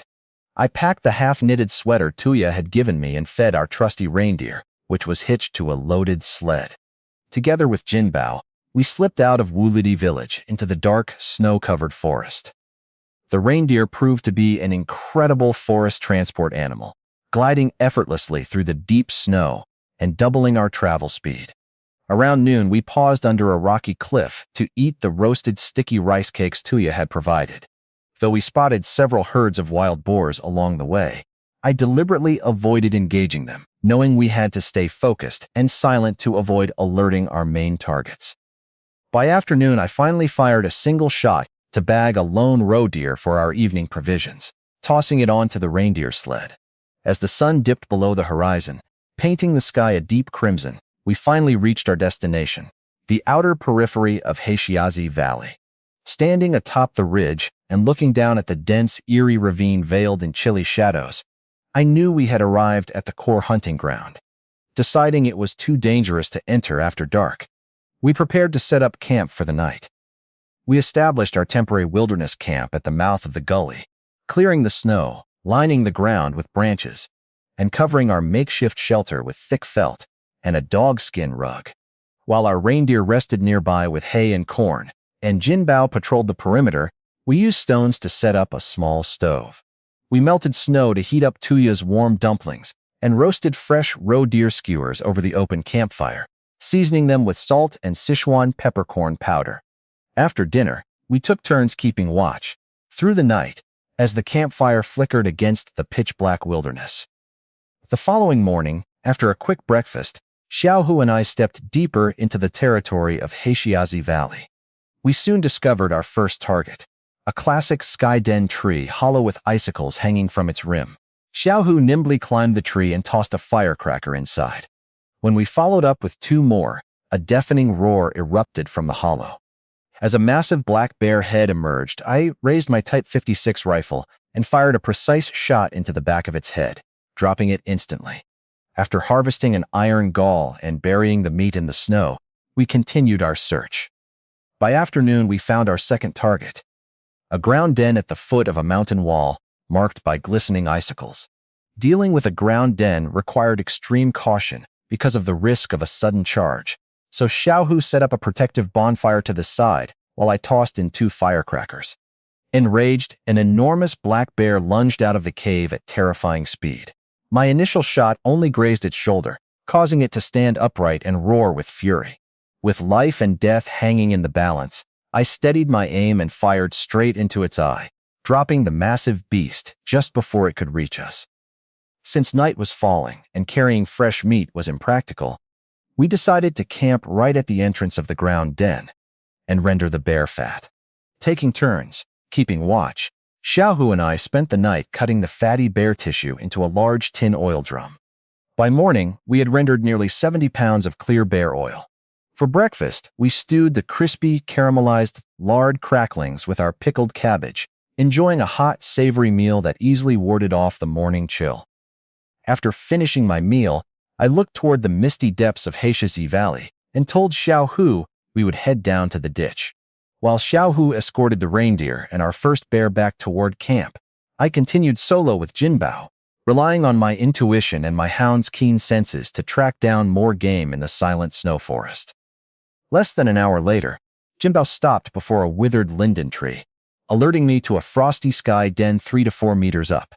Instead of waiting for Xiaohu, I nimbly climbed a nearby tree and tossed a firecracker into the hollow. When an enraged bear lunged out, my first shot wounded its neck before my second precise shot struck behind its ear, sending the massive beast crashing into the snow. After harvesting an iron gall and leaving the offal for the forest creatures, Jinbao and I pressed on. As the sun slanted westward, Jinbao found our second target, a ground-level tree hole at the base of a massive pine tree. Choosing to take a bold risk instead of building a protective fire alone, I threw a firecracker straight into the opening. As the bear burst out, I sprinted forward and fired my Type 56 rifle point blank into its skull, dropping it instantly. Though exhausted, I dragged the heavy bear out and harvested another iron gall, just as Xiaohu returned with the reindeer. Seeing 2 fresh bears, Xiaohu stared in absolute shock at my solo hunting feat. Together, we loaded the game and returned to our base camp by nightfall. Exhausted, Xiaohu suggested we keep hunting, but I firmly decided we would skin the bears tomorrow and head home the day after. A true hunter knows when to quit while ahead, a vital lesson in survival learned across a lifetime. After a night of rest in the ground den, Xiaohu and I began the demanding task of packing our massive harvest. I meticulously skinned the 3 giant black bears to keep the pelts intact, while Xiaohu rendered their fat into large tin oil drums. By sunset, our hard work was complete. The bear carcasses were transformed into 3 stacked pelts, 4 drums of clear bear oil, 20 plump bear paws, and our carefully protected bear gallbladders. The next morning, we loaded our heavily piled-up sled and began our trek back to Wulidi village with our trusty reindeer.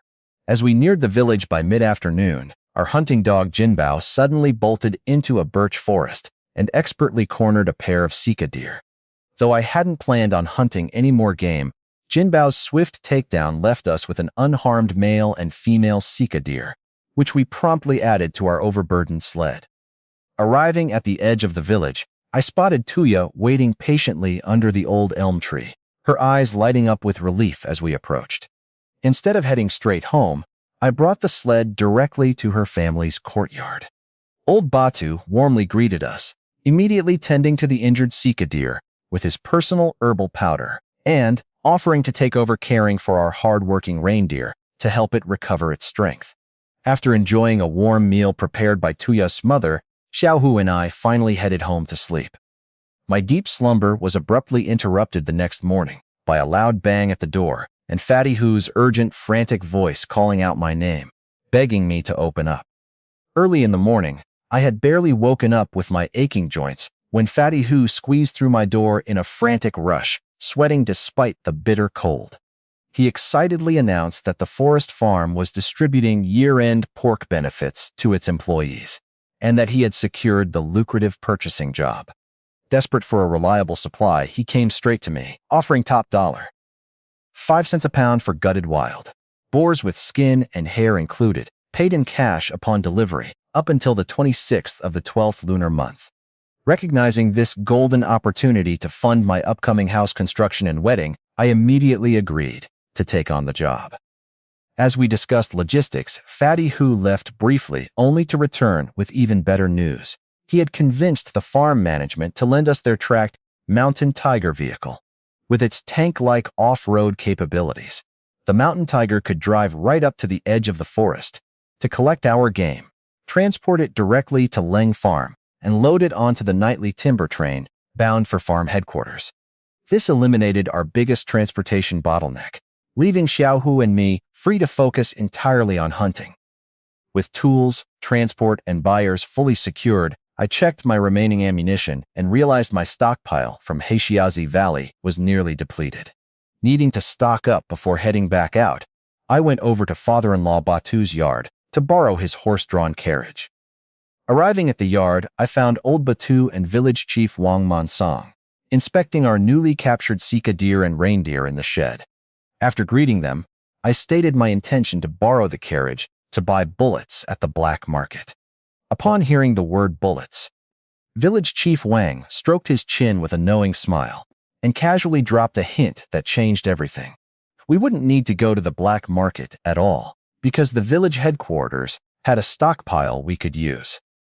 Village Chief Wang Mankong offered me a deal, about 2,000 rounds of leftover militia ammunition in exchange for 4 top-quality bear paws as New Year gifts for the commune leadership. I readily agreed and even offered a 5th paw as a personal token of appreciation. Delighted, Wang also agreed to lend me a spare Type 56 semi-automatic rifle from the village headquarters warehouse. The exchange process was remarkably straightforward and typical of the era. Xiaohu and I visited the warehouse, loaded the wooden ammunition boxes filled with bright yellow bullets onto our sled, and retrieved the spare rifle. In return, I handed the custodian 5 plump bear paws without any paperwork or receipts needed. Everyone got what they wanted, and the deal was complete. The next morning, Xiaohu, Jinbao, and I met Fatty Hu at the train station. Fatty Hu had surprisingly decided to tag along, bringing a brand new double-barreled shotgun for self-defense. We boarded the forest train to Leng Farm, where we transferred to a tracked mountain tiger vehicle that drove us toward a ravine called Wild Boar Pen. Leaving the vehicle about 2 miles from the ravine's entrance, to avoid scaring away the game, Fatty Hu bravely trudged along despite his clumsy movements. With our new weapons loaded, I commanded Jinbao to pick up a scent, and we stepped into the vast, expansive valley. As we stepped into the mountain pass, Jinbao's ears perked up with an excited growl, signaling a large prey nearby. Moving carefully along the edge of the ravine, we soon heard the dense, heavy sound of countless animals foraging. Peeking through a large tree, I saw a massive herd of over 100 wild boars rooting around in the oak forest below. Realizing the danger of a direct stampede, I quickly formulated a plan. I instructed Xiaohu to climb a sturdy birch tree and prepare to fire at the big boars and sows once I opened the attack. Meanwhile, I had a pale and nervous Fatty Hu climb a sturdy pine tree, carefully tying himself, Jinbao, and the trunk together with a rope so he wouldn't fall if a boar crashed into it. Once everyone was secured in position, Xiaohu and I crouched in our respective trees about 50 meters from the herd. I aimed my Type 56 semi-automatic rifle at a massive 300-pound-old sow and pulled the trigger. Bang! The bullet struck true, dropping the sow instantly. At the same moment, Xiaohu fired his weapon, dropping another boar. The herd immediately dissolved into absolute chaos, with terrified screams and crashing branches echoing across the valley. Remaining calm, I rapidly switched targets and fired continuously into the fleeing herd. With each rhythmic shot, another wild boar tumbled into the snow. Xiaohu also performed admirably, steadily picking off targets on his side. In the span of a minute or two, we had successfully taken down at least 20 wild boars. While a couple dozen boars managed to escape through the ravine exit, the remaining panicked herd made a fatal mistake. Instead of fleeing along the packed trail, they charged desperately up the steep, snow-covered slopes. The deep, soft snow, over a meter thick, acted like a natural trap. The heavy boars immediately plunged headfirst into the snowdrifts, their limbs thrashing helplessly as the surrounding snow collapsed around them. The more they struggled, the deeper they buried themselves. From our vantage point in the trees, Xiaohu and I watched in stunned disbelief as dozens of wild boars became completely trapped in the snow slope, transforming the hillside into a helpless, struggling pigsty. Finding ourselves in an unexpected predicament, Xiaohu and I quickly got to work. Xiaohu slid down from his tree to gut and bleed the fallen boars, while I had a terrified Fatty Hu climb down from his tree to help clear the snow pits. Using my skis, I glided from pit to pit, shooting the trapped wild boars at close range and letting Fatty Hu use a rope to drag them out like heavy radishes. After pulling out about 10 boars, Fatty Hu completely collapsed from exhaustion, leaving us with dozens more to clear. I called for the driver to bring the tracked mountain tiger vehicle as close as possible to the area. With the vehicle's powerful traction and steel cables, we spent the afternoon dragging out 76 wild boars in total, though over a dozen had suffocated or begun to spoil. Anxious to escape the grueling labor and overwhelming blood stench, Fatty Hu hastily loaded a medium-sized boar onto the first truckload and fled back to Leng Farm with the driver, leaving Xiaohu and me alone to deal with the remaining mountains of carcasses. Just as we were preparing to load the next batch, a deep, earth-shaking rumble echoed from the mountain entrance. The ground trembled as a colossal beast stepped into the valley, a true pig king. Nearly 3 meters long, armored in thick, bristly hide, and bearing 2 enormous, scythe-like curved fangs gleaming in the twilight, its crimson eyes burned with absolute rage as it surveyed the slaughtered carcasses of its herd. Realizing this massive king was here to avenge its harem, my heart sank to my stomach. Reaching frantically for my weapon, I discovered a fatal oversight. In our rush to load the trucks, we had left our rifles unloaded by the sled. Checking my Type 56 semi-automatic rifle, I found only a single bullet left in the magazine, while Xiaohu's rifle was completely empty. We had committed a grave hunter's mistake, and our lives were suddenly hanging by a thread. "Climb the tree! Quickly!" I roared with all my might. Xiaohu and I scrambled toward a thick pine tree, clutching Jinbao tightly as we hauled ourselves up. Below, the massive pig king stopped at the base of the tree, its crimson eyes fixed on us with cold, cruel composure. Opening its bloody maw, it let out a deafening roar that showered us with pine needles, before slamming its armored shoulders against the trunk. Thump! The violent impact shook the entire tree, nearly dislodging us. Terrified, Xiaohu sobbed as the monster repeatedly rammed the trunk, threatening to snap it in half. Desperate to find a way out, I tried to aim my single-bullet rifle, but the violent shaking made it impossible to find a stable angle. Realizing we couldn't wait passively, I shouted for Xiaohu to smash his empty rifle against the trunk to provoke it. The tactic worked. The beast snapped its head upward in rage. Seizing that brief moment of stillness, I pulled the trigger. Unfortunately, the tree swayed just as I fired, sending the bullet into the thick hide of its neck and shoulder blade instead of its eye. Enraged by the pain, the pig king rammed the tree even more frantically, bleeding profusely from the wound until, after 10 agonizing minutes, it collapsed into the snow. Sensing our chance, I threw Jinbao down and leaped from the 4-meter-high branch, racing toward the sled to reload my weapon. But the beast suddenly revived. Spotting Xiaohu, who had also jumped down, it charged straight at him with flashing fangs. Jinbao heroically intercepted the monster, biting its ear and throwing off its aim. Though Xiaohu was still slammed hard by the beast's heavy shoulder and thrown into the snow, his sacrifice bought me precious seconds. By then, I had slammed a fresh magazine into my rifle and cocked it. As the blood-soaked pig king redirected its monstrous charge toward me, I raised my gun and fired blindly on pure instinct. The bullet struck true, piercing straight through its gaping, blood-drenched maw and entering its brain. Its massive, charging body froze instantly, hurtling forward with its final momentum right toward me. Leaping aside to dodge the charging pig king, I tripped over a dead boar and fell heavily into the snow. The massive corpse slammed down right on top of me, its thick foreleg pressing crushingly between my waist and abdomen. Instantly, my breathing was blocked, blood rushed into my nose, my vision blurred, and the ringing in my ears made me feel like I was on the brink of death. Just as my consciousness began to drift, Xiaohu rushed over with all his strength, lifting the heavy carcass with the help of Jinbao, who yanked desperately on my coat. The immense pressure suddenly released, and a rush of cold air flooded my lungs as I gasped and coughed violently. Surviving the ordeal by a hair's breadth, I lay on the snow, feeling every cell in my body screaming in agonizing pain. I realized how fatally careless we had been. In our exhaustion and excitement, we had left our rifles unloaded, nearly paying the ultimate price. While I struggled to recover, Xiaohu walked over with a hunting knife to bleed the giant beast. As he sliced open its abdomen, an overwhelmingly intense, rotten stench erupted from within. Gadding from the foul odor, I tried to move away, but slipped on a pool of blood, kicking a hard mass inside the entrails with my toe. Curious, I cut open the gallbladder and saw an oval, rough-surfaced, dark gold stone slide out into the snow. Rinsing it clean, I revealed a heavy, dark gold gemstone weighing at least 2 or 3 pounds. My heart raced as I recognized the legendary medical treasure, a pig treasure, pig gallstone, formed only in ancient wild boars that consumed herbs and venomous snakes over decades.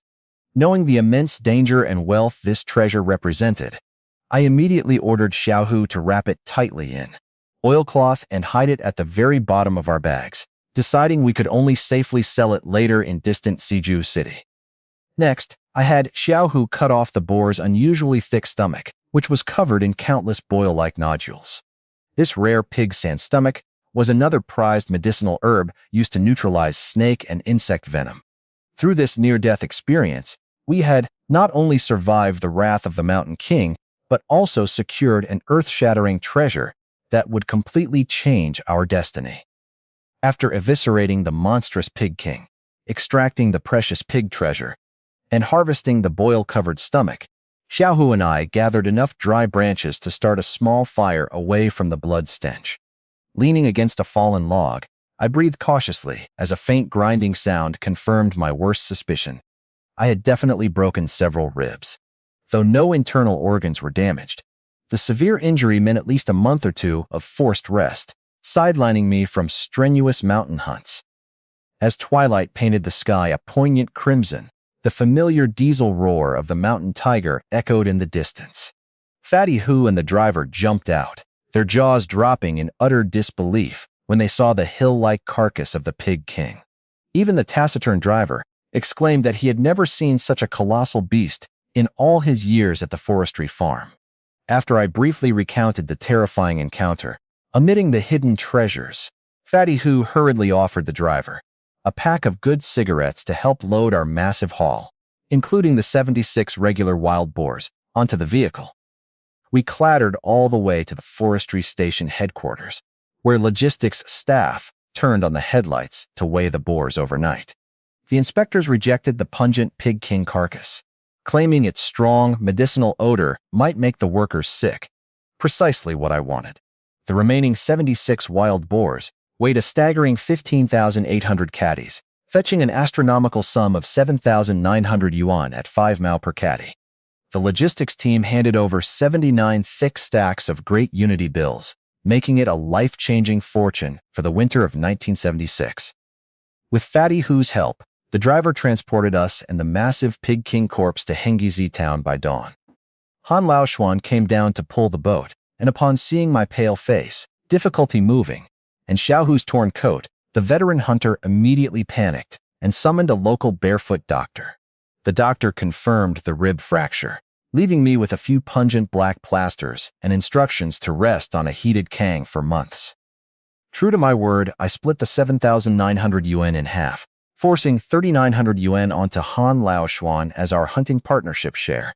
Though initially reluctant, he finally accepted it for Xiaohu and me. Afterward, Han borrowed a horse-drawn carriage to transport the 700-pound gutted Pig King and us back to Wulidi village. After unloading the massive beast in my courtyard and heating my brick bed, Xiaohu and his father finally returned home. Lying alone in my quiet warming room, the intense heat of the kang eased the agonizing pain in my ribs, and I finally let out a long sigh of relief as this unforgettable hunting expedition came to a close. Waking up with sore ribs from my recent injuries, a series of heavy knocks on the door announced Fatty Hu's arrival. Stepping outside, I saw an old military truck idling behind him. Fatty Hu eagerly announced that the Mudanjiang Forestry Bureau was setting up a forestry museum and wanted to buy our massive wild Pig King carcass as a grand specimen, offering a fixed price of 1,000 yuan. Knowing Fatty Hu was likely making a tidy profit off the middleman fees, I readily accepted the offer. Since my courtyard gate was too narrow for the truck, I hired several strong villagers to help carry the heavy beast out.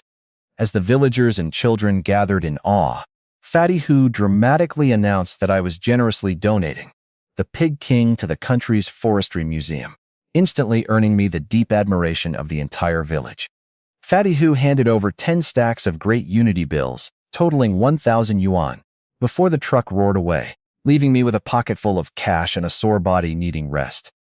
The following morning, Tuya arrived early with a basket of warm, sticky rice cakes sent by her mother. Despite my injuries, Tuya's gentle presence transformed my lonely earthen house into a warm home as she tended the fire, heated the kang, and handled chores. Over the next 2 days, she visited daily from sunrise to sunset, washing clothes, cooking, and taking meticulous care of me. As we spent more time together, our intimacy naturally deepened. What began as holding hands and leaning against each other turned into gentle embraces and tender kisses. In the cozy warmth of the heated bed while the bitter north wind howled outside, my hands slipped beneath her coat to trace her waist, though we lovingly held back from going all the way, cherishing the quiet intimacy of our growing relationship. After sharing a tender embrace and holding back from going all the way out of respect for Tuya, I gently walked her back home under the starlit sky. Resting these past few days, my rib pain gradually subsided, leaving my heart feeling grounded and warm. By the 28th day of the 12th lunar month, with the spring festival fast approaching, I prepared to spend the new year with Tuya's family.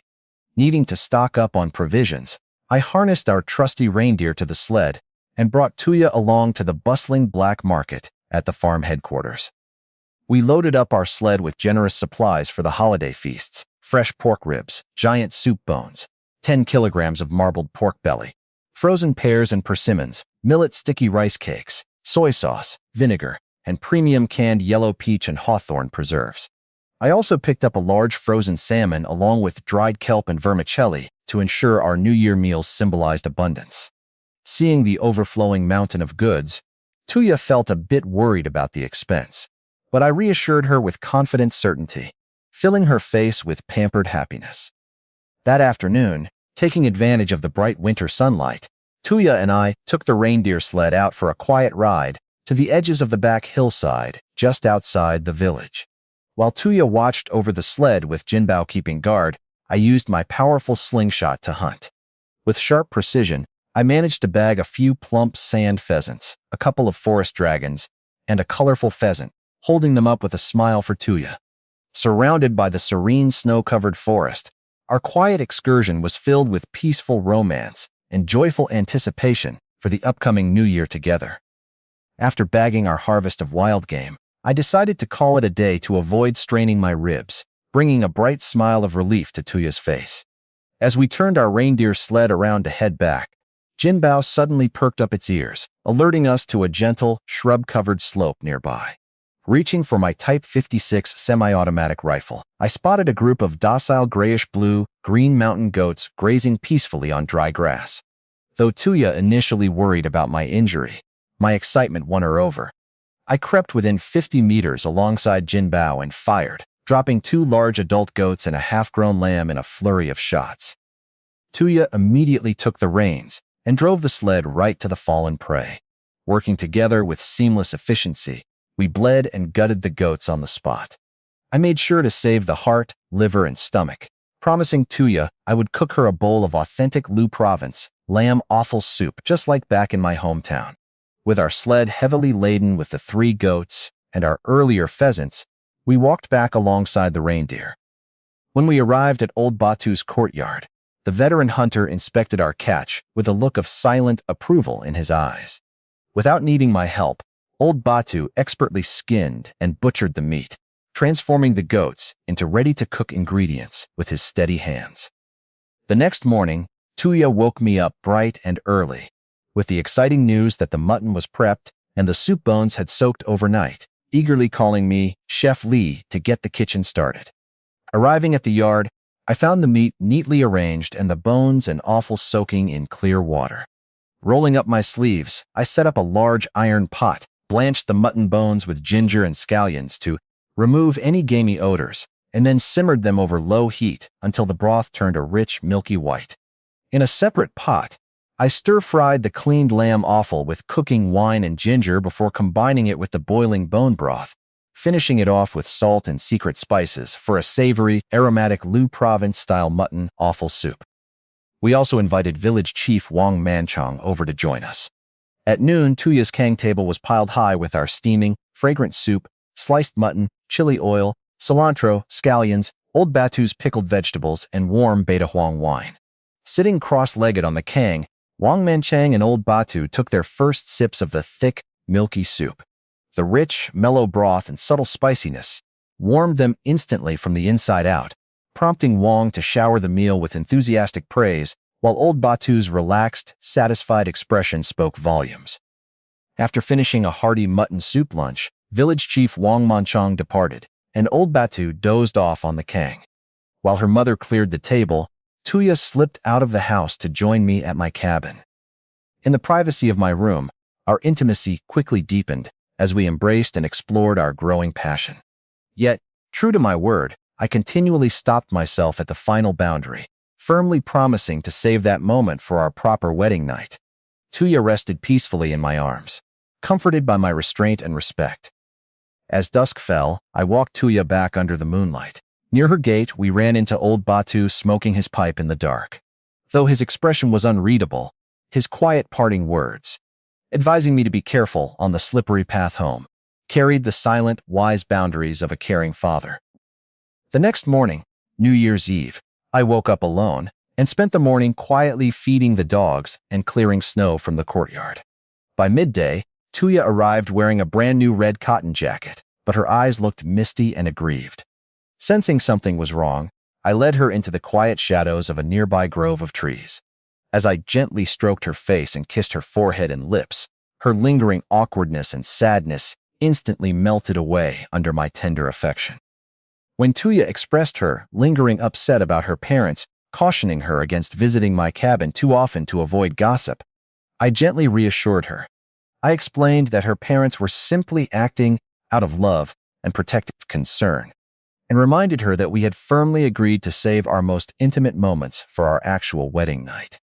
Reassured by my sincere words, Tuya's gloom instantly melted away, and she happily returned to my side as we walked back to join her family for New Year's Eve dinner.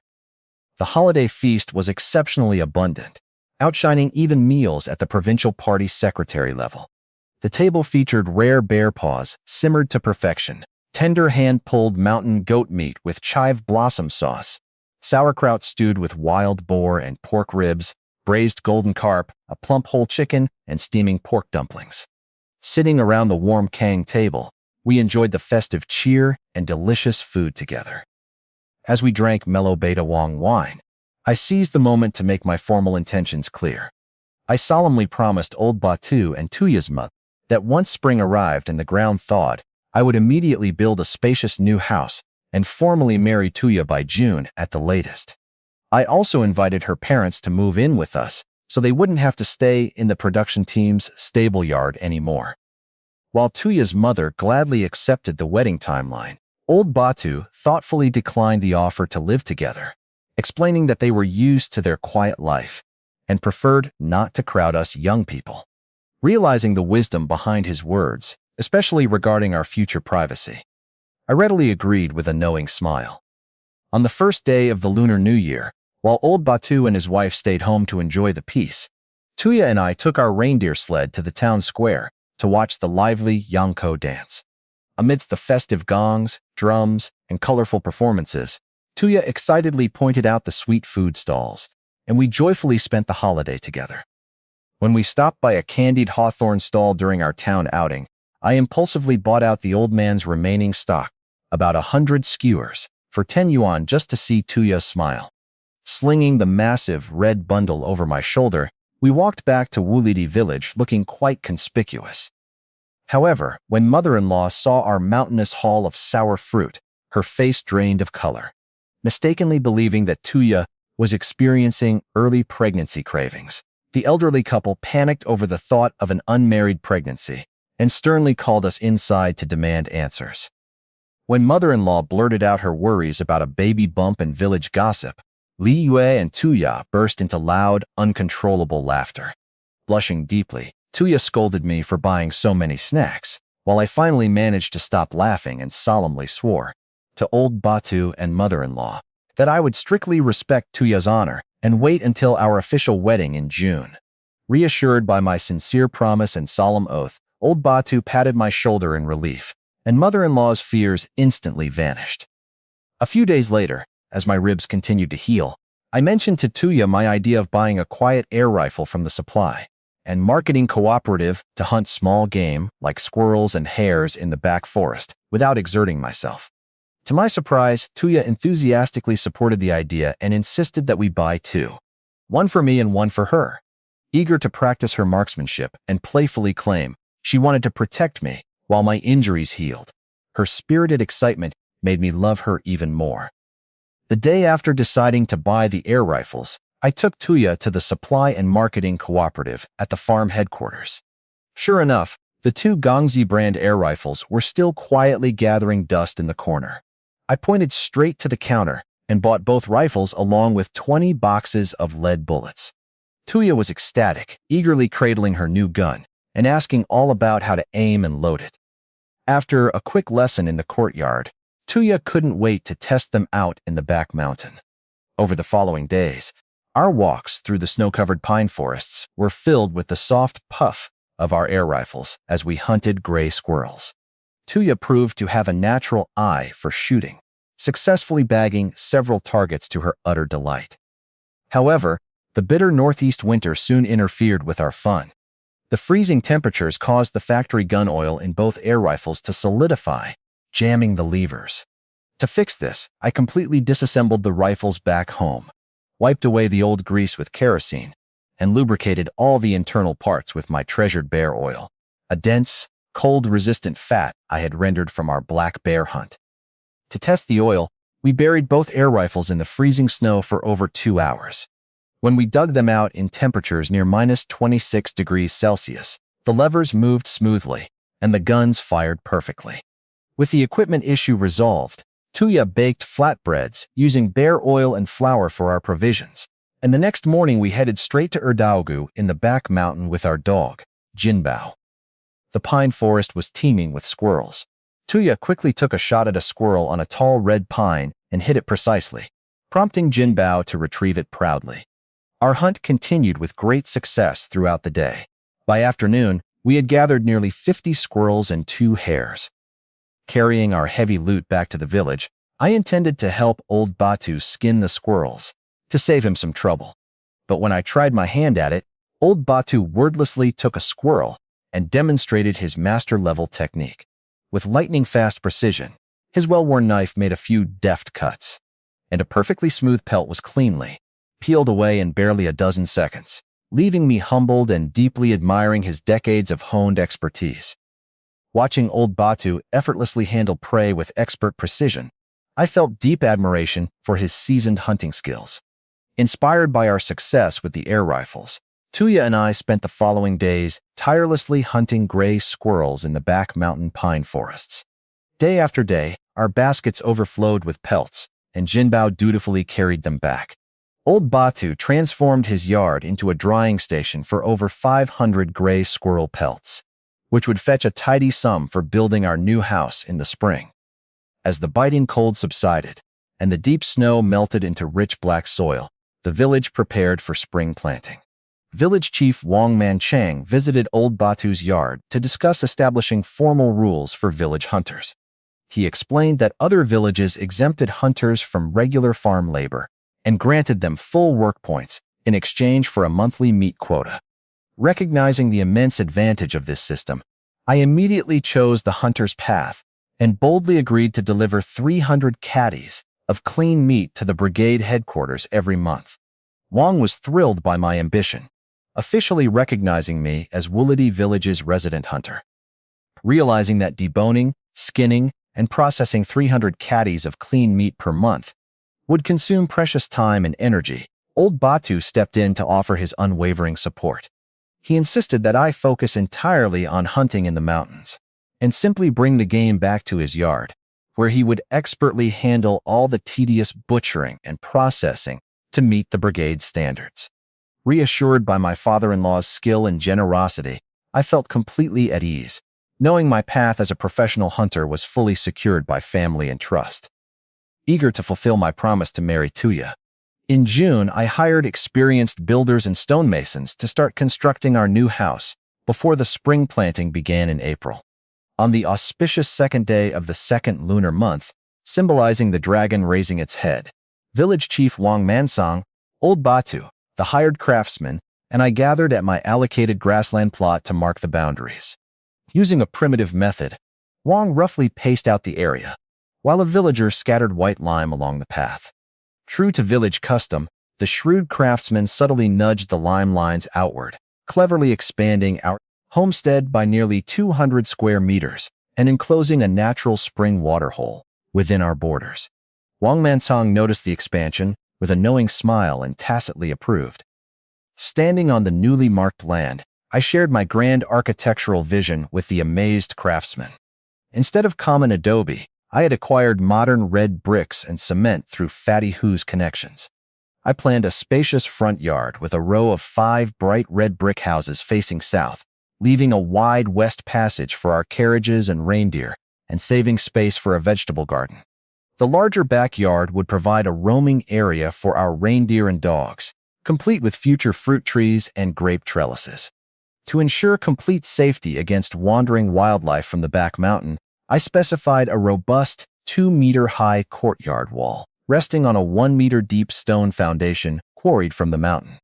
The craftsmen were deeply impressed by my thorough and ambitious plan.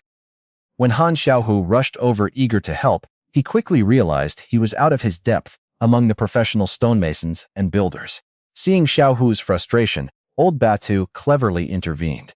Noting that our construction workers needed plenty of meat to sustain their heavy labor, and that my ribs were mostly healed, old Batu suggested that Xiaohu and I take our guns into the nearby woods to hunt fresh game for the craftsmen. This practical suggestion instantly lit up our eyes, giving us the perfect mission.